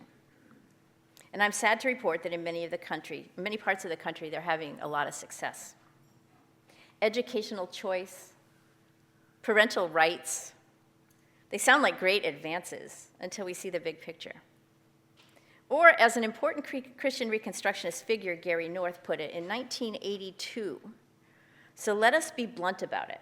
We must use the doctrine of religious liberty to gain independence for Christian schools until we train up a generation of people who know that there is no religious neutrality, no neutral law, no neutral education, no neutral civil government. Then they will get busy constructing a Bible-based social, political, and religious order, which finally denies the religious liberty to the enemies of God. There are far too many components of this Bible-based social, political, and religious order to outline here. But since the 1960s with the Christian school movement, then later with the Christian homeschool movement, and exploding with the pandemic, this obscure version of Christianity has remade the separatist fundamentalism of the 1920s into a serious theocratic challenge to democracy. In the process, it has overtaken what was a broader evangelical movement and the Republican Party. I don't know how many of you watched the Republican debate earlier this week, but the attacks on universities came from every candidate, repeatedly and more aggressively than I've seen. And like I said, I live in Florida. Christian Reconstructionists have written publicly about their views and their goals for decades.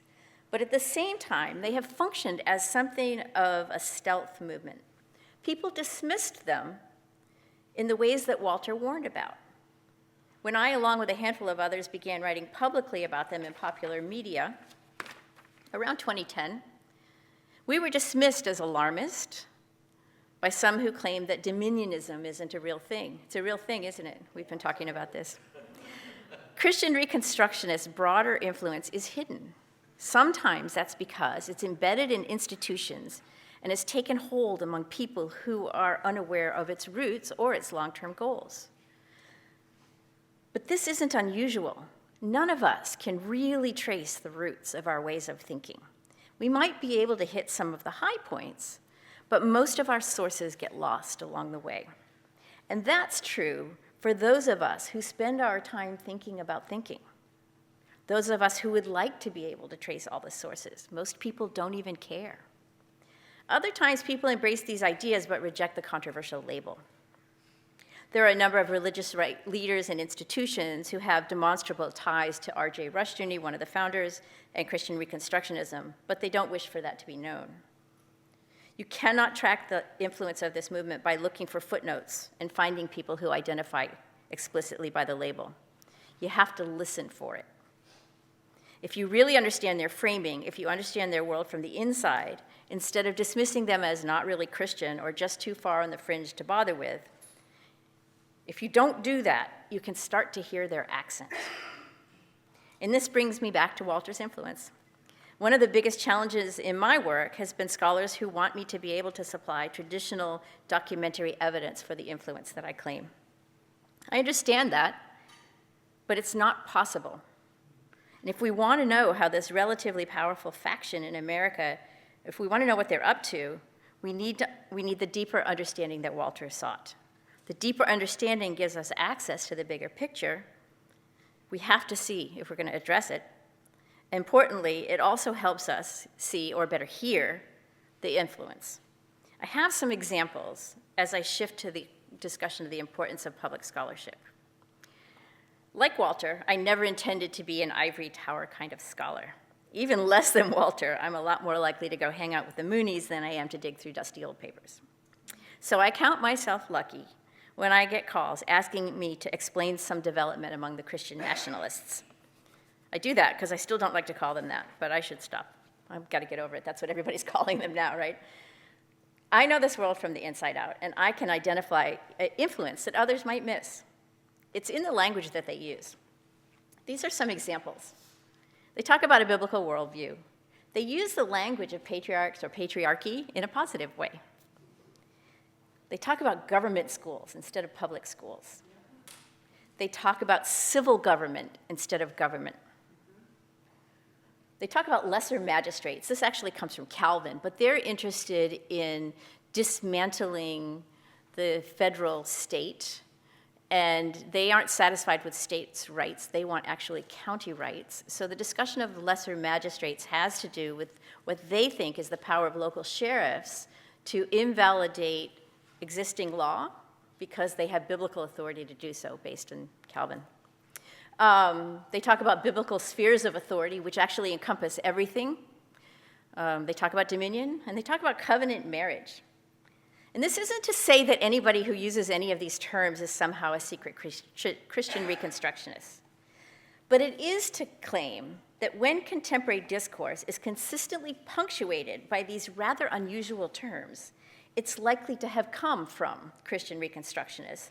And it's reasonable to inquire whether it also comes with a host of views about the world shaped by dominion theology. Most recently, I've been explaining to anyone who would listen, lots of reporters, that our new Speaker of the House, Mike Johnson, has been drinking from the Christian Reconstructionist well. Okay. I get asked if Johnson is a Christian Reconstructionist, and I don't like that question. I think it's the wrong question. The answer is I don't know. Maybe that's why I think it's the wrong question. What I do know is that along the way, in his involvement among Baptists, Christian schools, and probably homeschooling, he has incorporated their way of thinking into his own. It doesn't mean he is one, but it means the influence is there. You can hear the echoes of it when they use these strange terms. Johnson began his term as speaker by claiming that God had put him in authority. And he said in an interview that the Bible is the source of his views on all issues.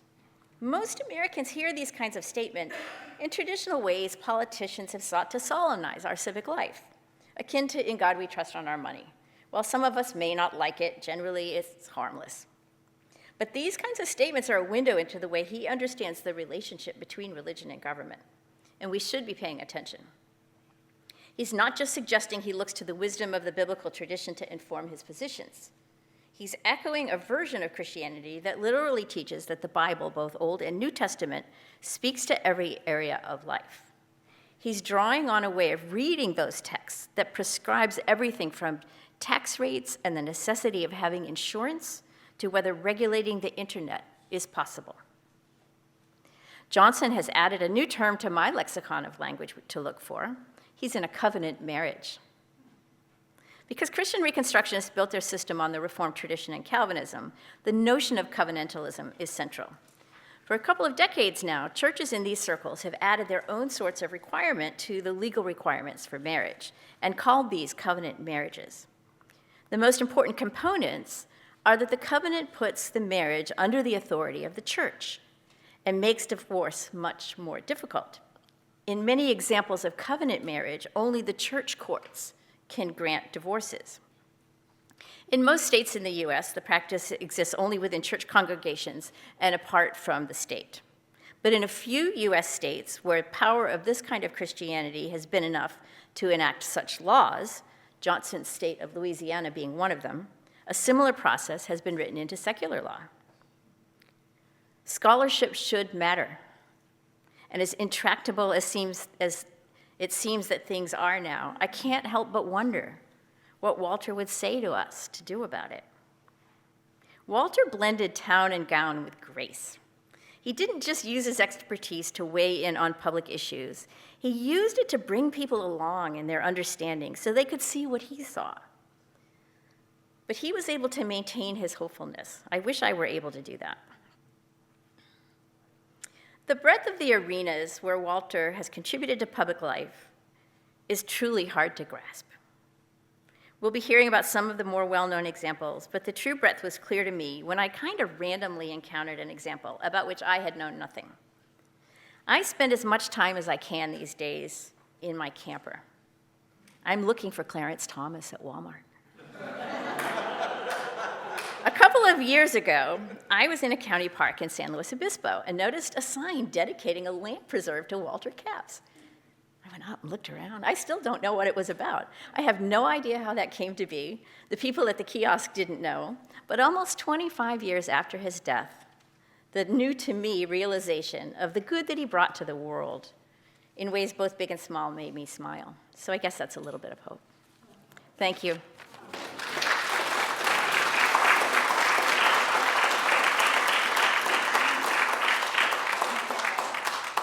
You're going to set me up?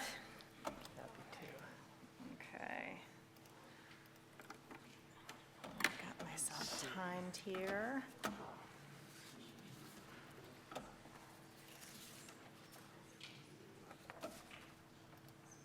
I'm going to make it big so I can see it. Awesome. Great.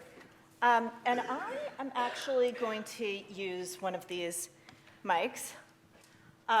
Because I've been furiously taking notes and want to integrate some of the themes that have come up into my talk today, which is on hope, and maybe that's a good note. Before we get started and before I do the thank of everybody, can everybody just stand up and stretch? Like, do a little teapot stretch. Woo. Yes, roll those shoulders. Okay, great. All right, now we're ready to dive into hope. So I appreciate the breadth that we were given to interpret this assignment of coming and talking at this conference. There are so many things I could say about my own personal experiences with Walter and how he was a beloved uncle-like person in my life. And often when I was feeling that kind of angsty doctoral student feel, the way he would just radiate positivity, hope, and would bring light to that sort of doom and gloom.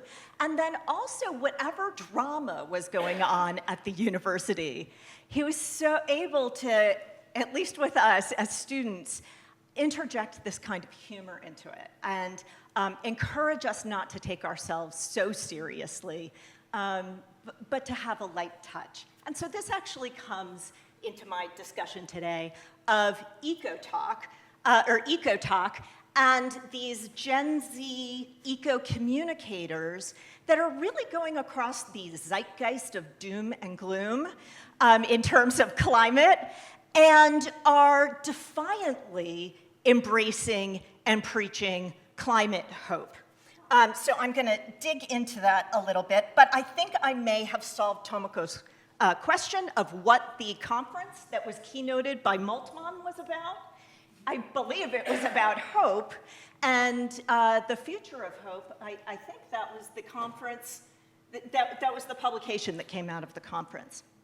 But one of the things that's been really lovely in doing this new project on Gen Zers and the digital space as a space of preaching, encouraging. I wrote big, strong stars here, galvanizing hope among Gen Zers, among younger generations, has been going back to Walter's texts about hope and thinking with them. So a couple of themes that I pulled out, among other aspects, is Walter explored in writing and teaching and policy making, changing narratives of hope, the contrariness of hope, and I'm going to mention that today in my talk, the structural dynamism of hope movements.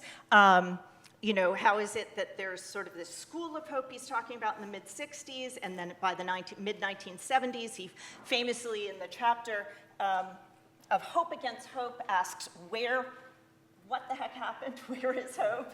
What happened to hope? The multiplicity and flexibility of hope, the entwined sociopolitics and implied theologies of hope. And finally, I want to concentrate on this last one, the inextricable ties between hope and imagination, particularly the capacity to imagine a better future and how that has implications for our very survival. So it's early days yet, but this is what the project looks like right now. Defiant climate hope, how Gen Z, what I call anti-doomers, are fueling climate action through their eco-communications and their defiant hope-filled media making. So some of this also comes out of a hope-filled course I teach at Northwestern University for undergraduates and have for a number of years. I teach both in religious studies and in environmental policy and culture. And students were coming into my class largely from environmental policy and culture and environmental science, and every climate course they had taken had depressed the bejesus out of them. And after taking the course, they would say, hey, this was the first course I've taken on climate change that didn't make me want to slit my wrists. So one of the reasons for that, and that was by design, is in this course, I take this very soul-crushing, despair-inducing topic, but we get active in this course. So we make climate media in this course. As Juan mentioned, I went and got a degree in media studies after graduating with my PhD at UCSB, in part so that I could do this and write about this. So the first part of the course is we're analyzing climate media. What works? What doesn't? What's effective? How do we thread the needle of getting people concerned and moving them from concern into action without making people shut down from climate paralysis and climate anxiety? And it is a hard needle to thread. It is very easy for fear-based media communications to just, we've all done that. We've seen the headlines and we have just scrolled back down those headlines and just can't hear it, can't engage. And so we learned some strategies for how to get people to engage. And the students make their own media, and then we workshop that media in learning pods, and we get better at it. And they bring their own research on climate and become better climate communicators in the process. So part of my observing the students making their media, my students are Gen Zers, and I'll talk a little about generations in a second. Part of that, and watching them make their own media, and then looking at a lot of the media that they're looking at brought up repeatedly this realm of eco-talk. So when I talk about eco-talk, there are two realms here. There's a specific collective that calls themselves eco-talk, of communicators who make all sorts of videos to organize, to educate about climate, to activate Gen Z and millennials, mostly on TikTok, to be involved in climate action. And then eco-talk is also used more broadly to talk about that sort of digital space where Gen Zs are making making videos and making media about this. But they're educating, they're talking about policy efficacy, and one of the things that's encouraging to me as someone who wrote a book, my last book was on eco-piety and green media and how we need to shift the conversation from those tiny little micro changes, like I've got a bamboo toothbrush and I used a paper straw instead of a plastic straw, and I recycled my coffee cup. All of that is great, and we should all be doing that. However, in terms of the speed, scope, and scale that we need to address climate change in a way the Earth will actually notice, takes policy. So my repeated mantra in my class to my students is policy. It's what's for breakfast. It is what's for breakfast. And what's encouraging to see with these anti-doomers on TikTok, on EcoTalk, is they're getting that policy matters in terms of speed, scope, and scale to actually make a difference. Of the scale, we made a difference when we had agreements to ban ozone-depleting CFC chemicals and other chemicals that, thank goodness that we did, because the climate change problem would be even worse had we not. So that's the kind of corporate, meaning all of us together acting, that's the kind of impact that we can have. And my students integrate that into their media works, and they look for that in terms of the media that they are consuming. So when I talk about climate hope, I often get the question, Sarah, is this all rainbows and unicorns and lollipops? Come on with the climate hope. We know we're all doomed.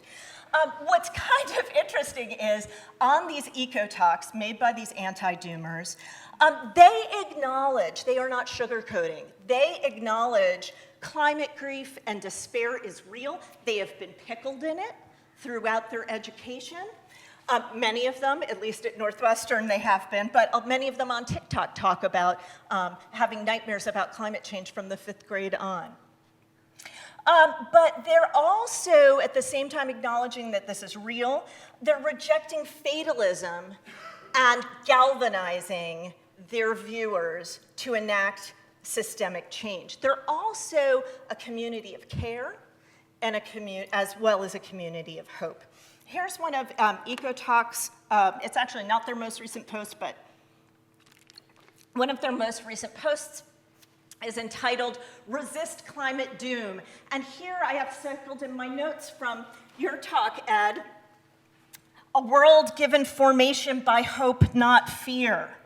And how much this ties in to Walter's, as Julie said, refusal to be cynical, refusal to give up.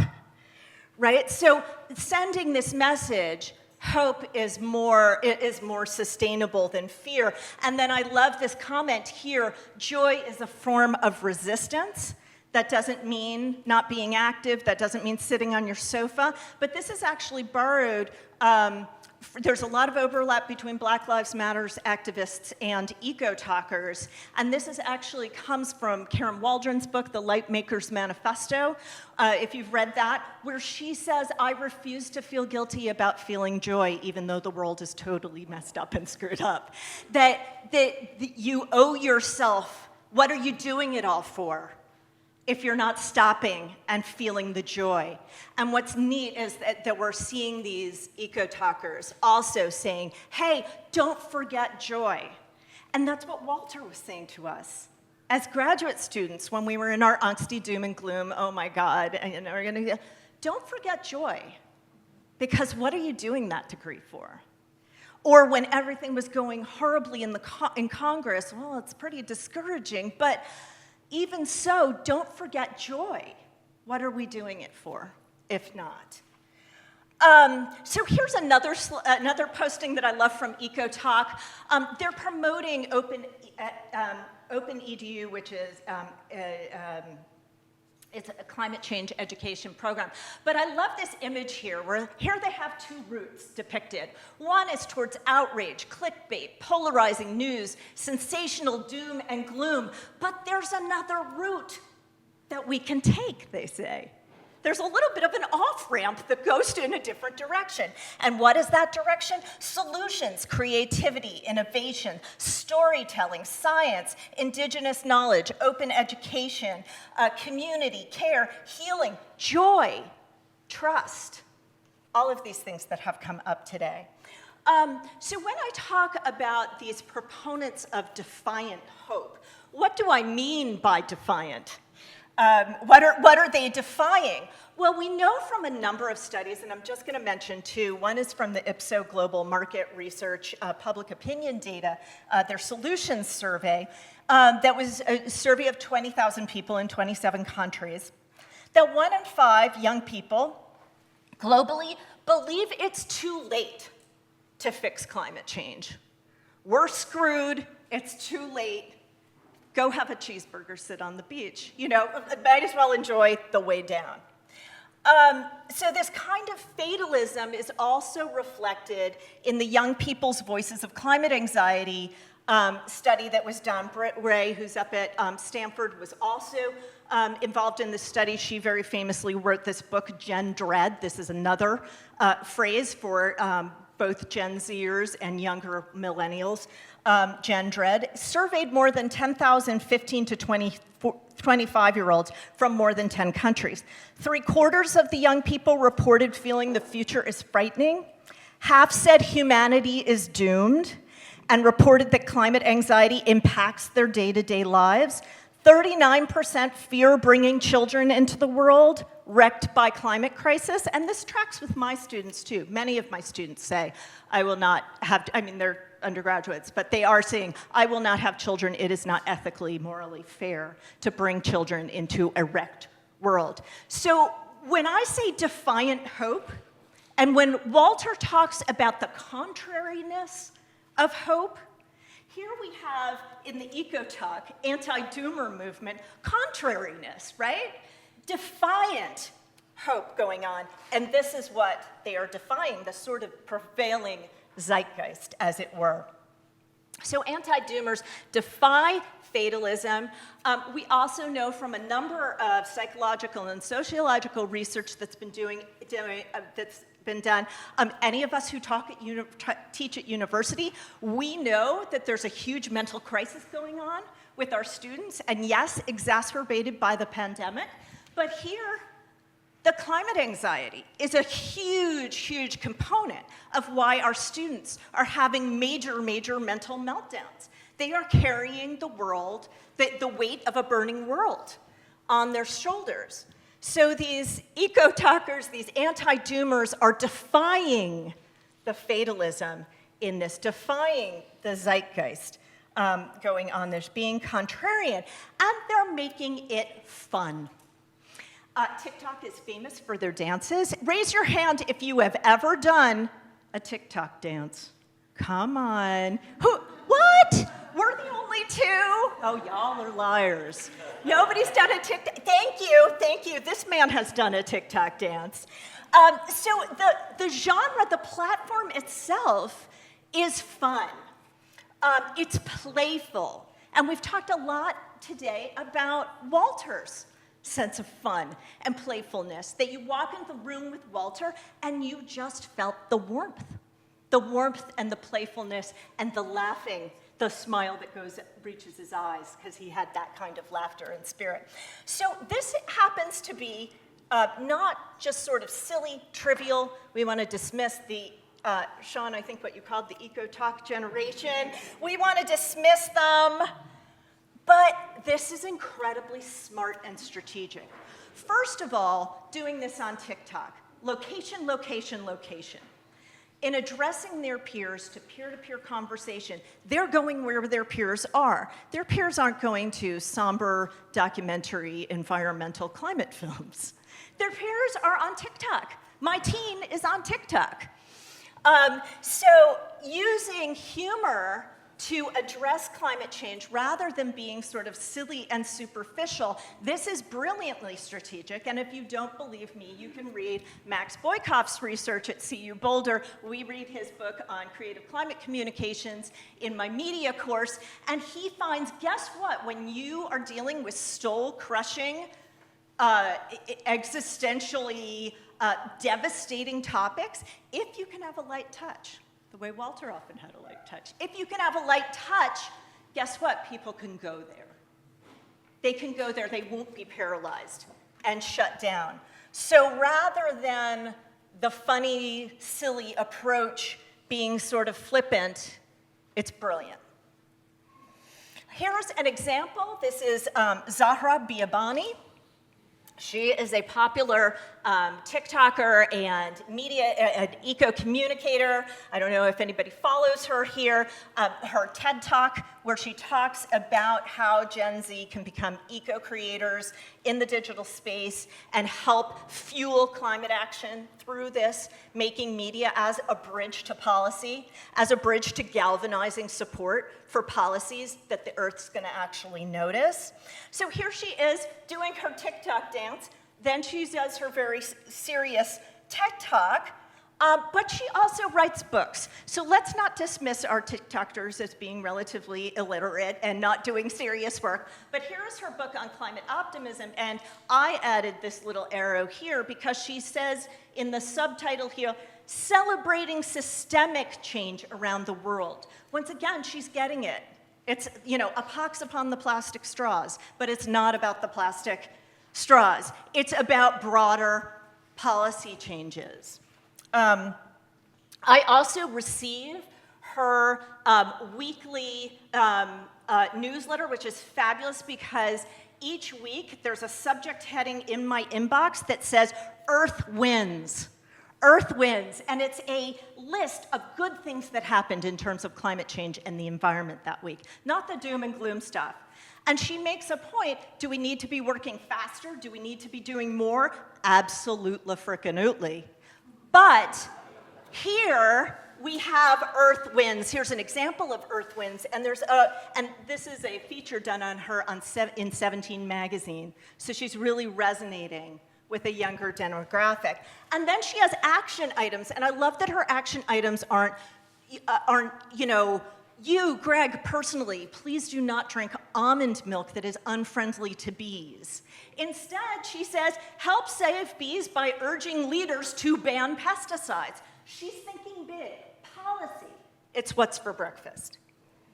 But there's also a little double entendre that's often used with the Earth Wins.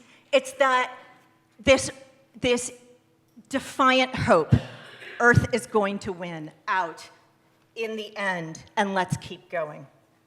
She also takes a page out of climate scientist Katharine Hayhoe's book. This is an excellent book if you haven't read it, A Climate Scientist's Case for Hope and Healing in a Divided World. And we actually study, and Katharine Hayhoe also did a famous YouTube series. She does great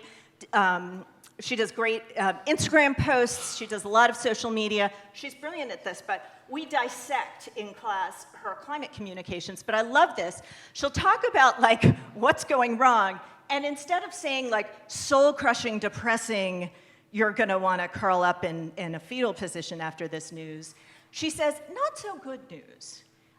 Which helps us go there, helps us not shut down. And then she follows that by good news. Earth wins, things that we can be excited about. Is it happening quickly enough? No, let's make it happen more and more quickly. And then she always has a section on what you can do with what we call in class ridiculously easy steps to action. And in fact, my students, when they're graded on their projects, they get points based upon, at the end of their media project, what are the ridiculously easy steps to action. And she always includes this. And we see this also reflected in some of the eco-talkers, where they do their eco-talk and then they have ridiculously easy steps to action. She is sending the message over and over and over again, in many ways and forms, we are not doomed. Framing climate as being a formidable but solvable problem. So here we all know the okay boomer retort to the older generation. Here we see a peer-to-peer communication going on of okay doomer. as they're pitching this kind of defiant hope. Another strong media presence in the digital space is Leah Thomas.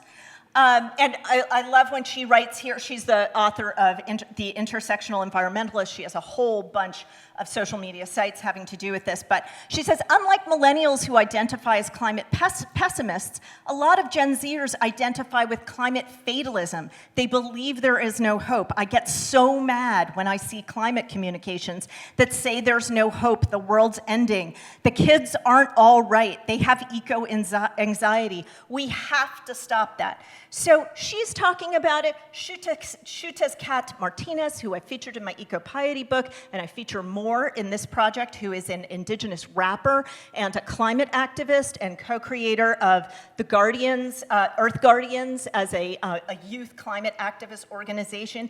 He too is sending the message, hope fuels action, despair dismantles it.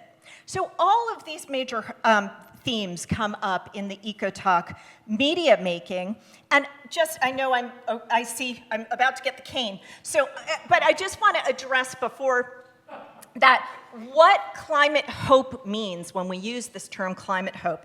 And it seems that the eco-talkers are talking about hope in the way that Ellen Kelsey, if you know her work, Hope Matters, and she's also been a fellow at Stanford, she talks about the difference between hope and wishful thinking, that hope is not wishful thinking. Hope is not a pathological Pollyanna delusion. That hope she's referring to is evidence-based hope, and that's part of what Catherine Hayhoe and the other eco-talkers are doing when they post Earth Wins. Ways we're transitioning, ways we're making a difference, things that are going in the right direction, evidence-based hope. And then these Gen Z eco-communicators are making the point, and then I'll conclude on this, that climate denial and climate fatalism are two sides of the coin of inaction, because the climate fatalism creates this climate paralysis, or this eco-anxiety paralysis, and that leads to inaction too. That hope is a verb with its shirt sleeves rolled up, as David Orr says, or as Rebecca Solnit says, hope is not a lottery ticket you can sit on the sofa and clutch feeling lucky. Hope is an axe you break down doors with in an emergency. And I guess I'm out of time, so I'll leave it at that. I had much more to tell you, but maybe we can do that in Q&A.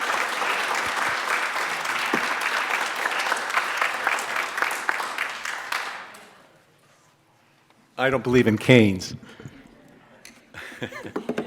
But, they're preparing a great reception for us right now, but in order to get to the reception, we have to have questions for our panelists.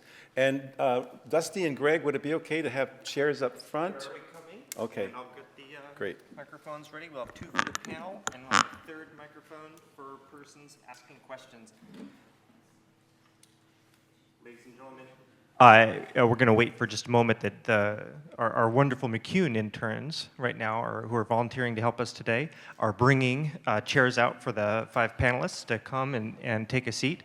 We'll have 2 microphones for the panelists, and I'll circulate a microphone for audience questions.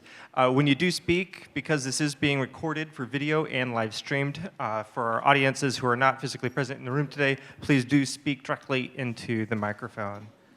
Thank you so Great. much. So Let's thank our McCune interns, please. Yeah.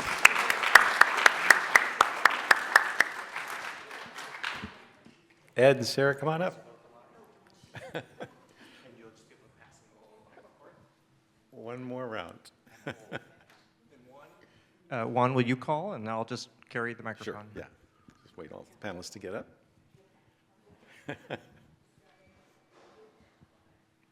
Hi. All right, we have first question. Hi. Yes, this is for the last speaker.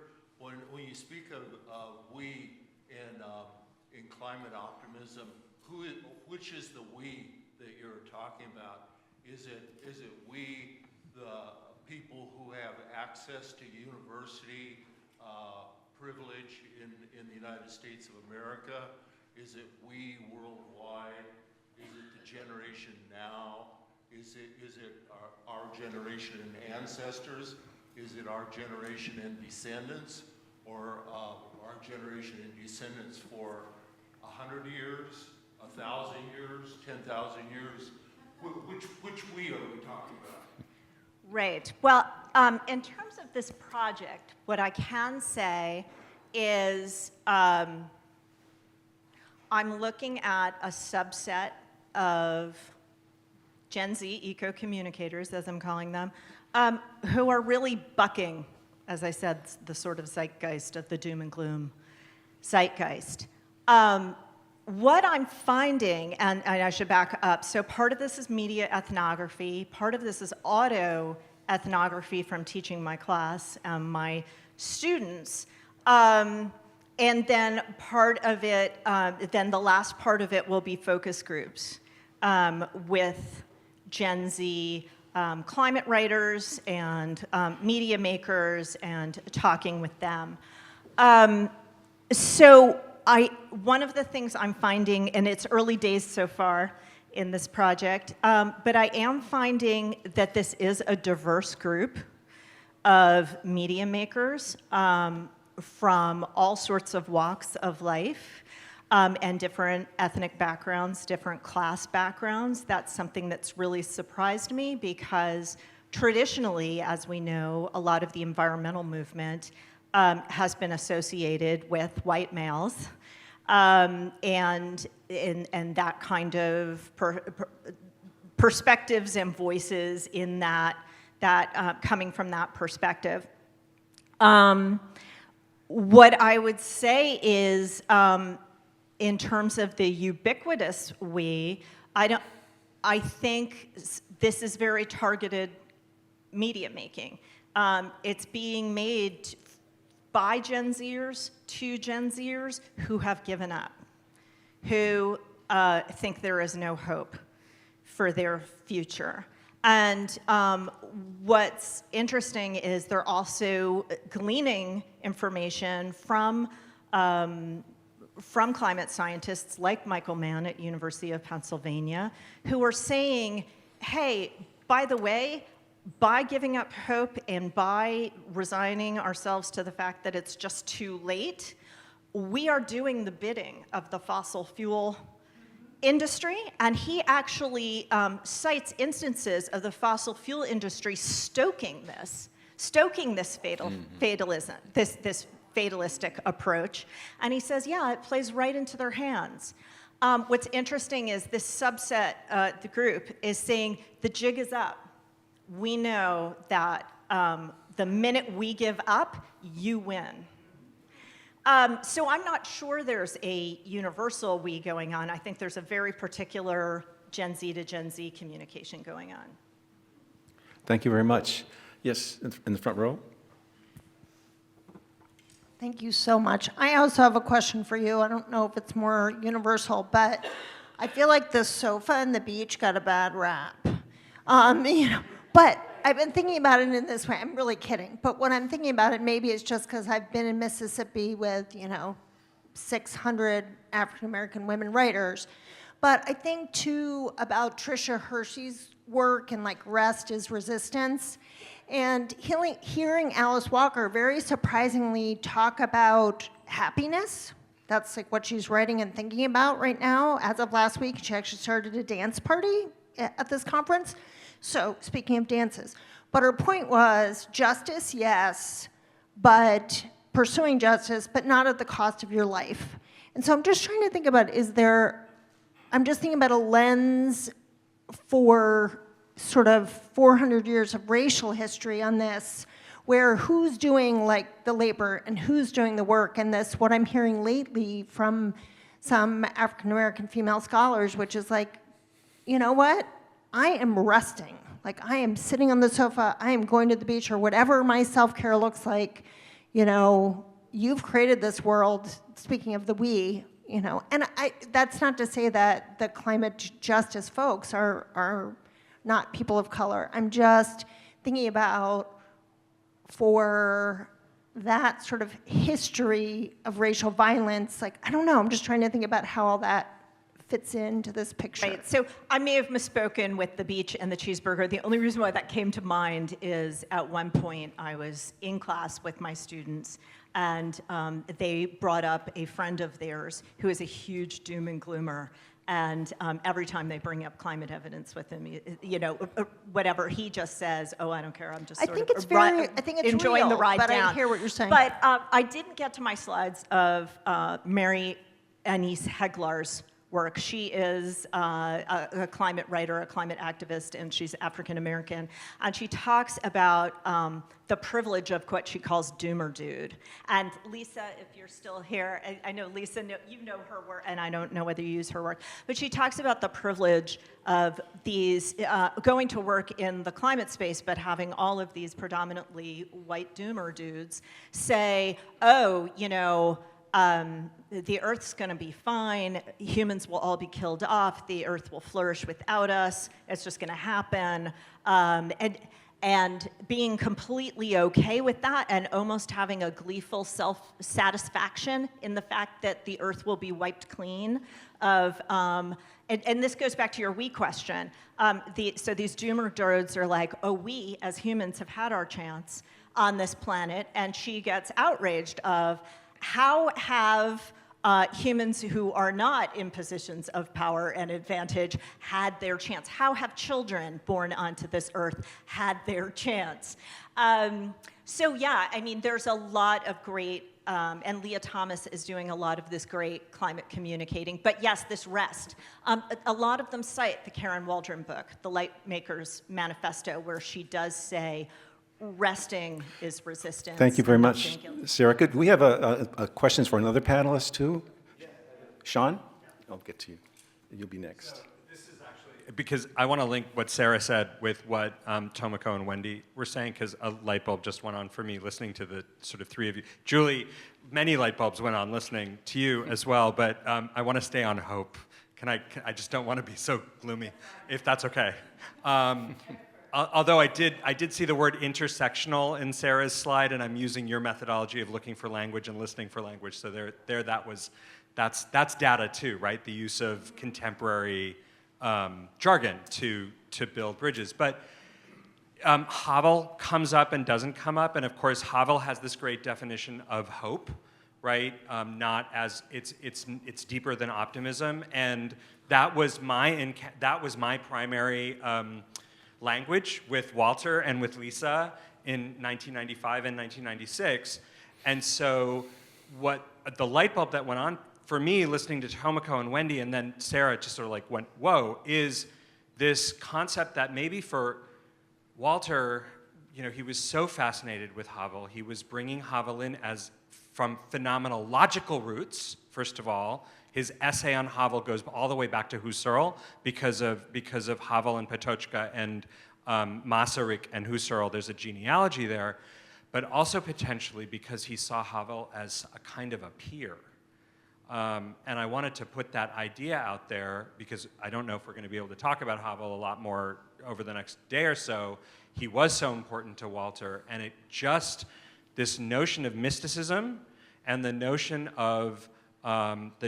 of these challenges makes me wonder out loud whether for Walter seeing Havel as a kind of mirror person, Havel the playwright dealing with the gloom and doom of state socialism and the oppression of state socialism, and here's Havel emerging, and here's Walter emerging from the humanities in freedom. Walter had freedoms that Havel didn't have, and they're both landing in government in some way. And I just wonder if there's a conversation there that I just wish he were around, right? This is the conversation I would want to be having with him today. Let's hear one of the panelists respond. Who would like to respond to that? Put you on the spot.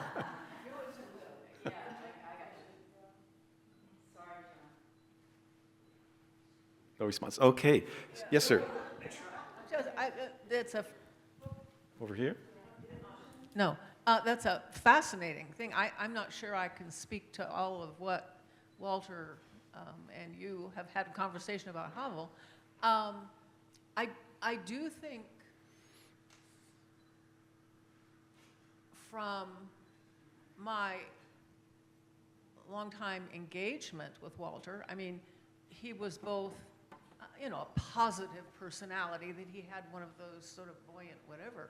At the same time, I think that the very last quote I did from the Sacred Fire book points to something that even with the pathos and the complexity of reality, he still had this deep sense of the benevolence of what is sustaining everything. And I mean, that is a profoundly religious apprehension. He allowed it to have a lot of space in it. He didn't, put particular doctrines associated with that. But the deep interior, and it's the kind of hope that's not, years ago we were in Haiti, and one of the things that really struck me about Haiti is that there was no evident, and it's even worse now, no evident sort of reason that there should be this profound, buoyant embrace of simply being that was evident there. And it was hope that was different than it was, and it wasn't just an eschatological hope, but it was a hope that, that there is indeed, even in the midst of all of it, something that is so much more profound and fundamental. And I think it's sad when, doomers will say, "Oh well, the Earth's just going to take care of itself," but that's a kind of a cheap version of that, I think. But that somehow we as human persons as well have this responsibility to more deeply ground ourselves in the ultimate benevolence of ourselves and one another. Thank you very much, Wendy. Yes, sir. Okay. We have time? Yes. No, I have time? Yes, your time. Can you hear me? Pardon? Can you hear me? Yes, you can hear me. Okay. So, first of all, that was great panel, fantastic. With respect to Sean's question, it seems to me he already knows the answer, but obviously somebody like Walter would be more attracted to continental philosophy rather than going through the analytical, philosophical, sort of rational agent kind of thing. So, I mean, somebody mentioned Buber earlier. But I have a question that has to do with what you guys all talked about, although maybe Tomoko had more specific. I mean, you had the beautiful example of the syllabus. I mean, it was very precious. Yeah. So the question is a question about generalability, in terms of Walter Capps as an exceptional kind of teacher, mentor, obviously for all you, and the kind of engaged teacher also that he was. But also scholarly. All of you are talking about scholarly that had an impact on you, and also even as you show in the organization of a course and what you expect from the students. All this. The question is a question that's been asked many times, which is, do you think it's possible to generalize that? I mean, in other words, it's possible maybe even to make it institutionalized. In other words, how do you go from what everybody is agreeing upon saying he was an exceptional person in these respects, at least, and the ones that have been discussed. I mean, how do you go from there? Is just a one-on-one? Is again the fact that after all, as graduate students can show, you have shown the apprenticeship model. I mean, it's always like a really winning one, including with undergrads or with others. I mean, it's a fantastic thing when we can do it. But can you turn it into something? I mean, into something that is more than having to do with an individual, person who has specific kind of sensibilities and skills. Should I go? Okay. Well, thank you because that question has often occurred to me. Of course, we want to celebrate And in a way, we are talking 40, 50 years after the fact from the time of our generation. And I often wondered, I mean, this is what I have learned, because I, after all, entered the same profession, even though, of course, the kind of work that I ended up doing is very different in the social relation to the rest of the world. His and mine are very different. And yet, I feel that I think about my relation to Walter much more than anything else is because there were so many moments I thought, is he being reckless? He's saying, I can do it. Was he right? I mean, he was as if like he wasn't just going around saying every time or to everybody. He made it like this was an important moment that I should not become frail. Don't waver or don't be afraid. It may or may not work, but it will be all right. It's worth it, and you're still young, you got to do it. So that was message that I thought I was interpreting what he was saying, but I wasn't sure. In those moments in the back, I kept thinking, well, what if he's wrong? He's just being optimistic, right? And yet, I think this is the dynamic that goes on between the teacher and the student over and over. And this is so intimate and important, and it's so forgotten in the days of instant course review. You just won't know what this is, or if that's your focus, then you won't have this relation.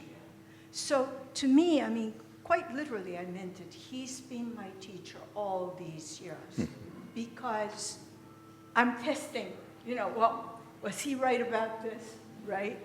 And so on. And he made that experience naked. I think you could say probably about every teacher, if they really care about students at all, this kind of relation. I don't think it's a unique, but he made it sort of not possible to ignore. And so I can't say that always, every moment, I thought he was right, or that, oh yeah, I can run with this. No, I said, well, he went to Yale, so here I am in the graduate program that was barely 10 years old.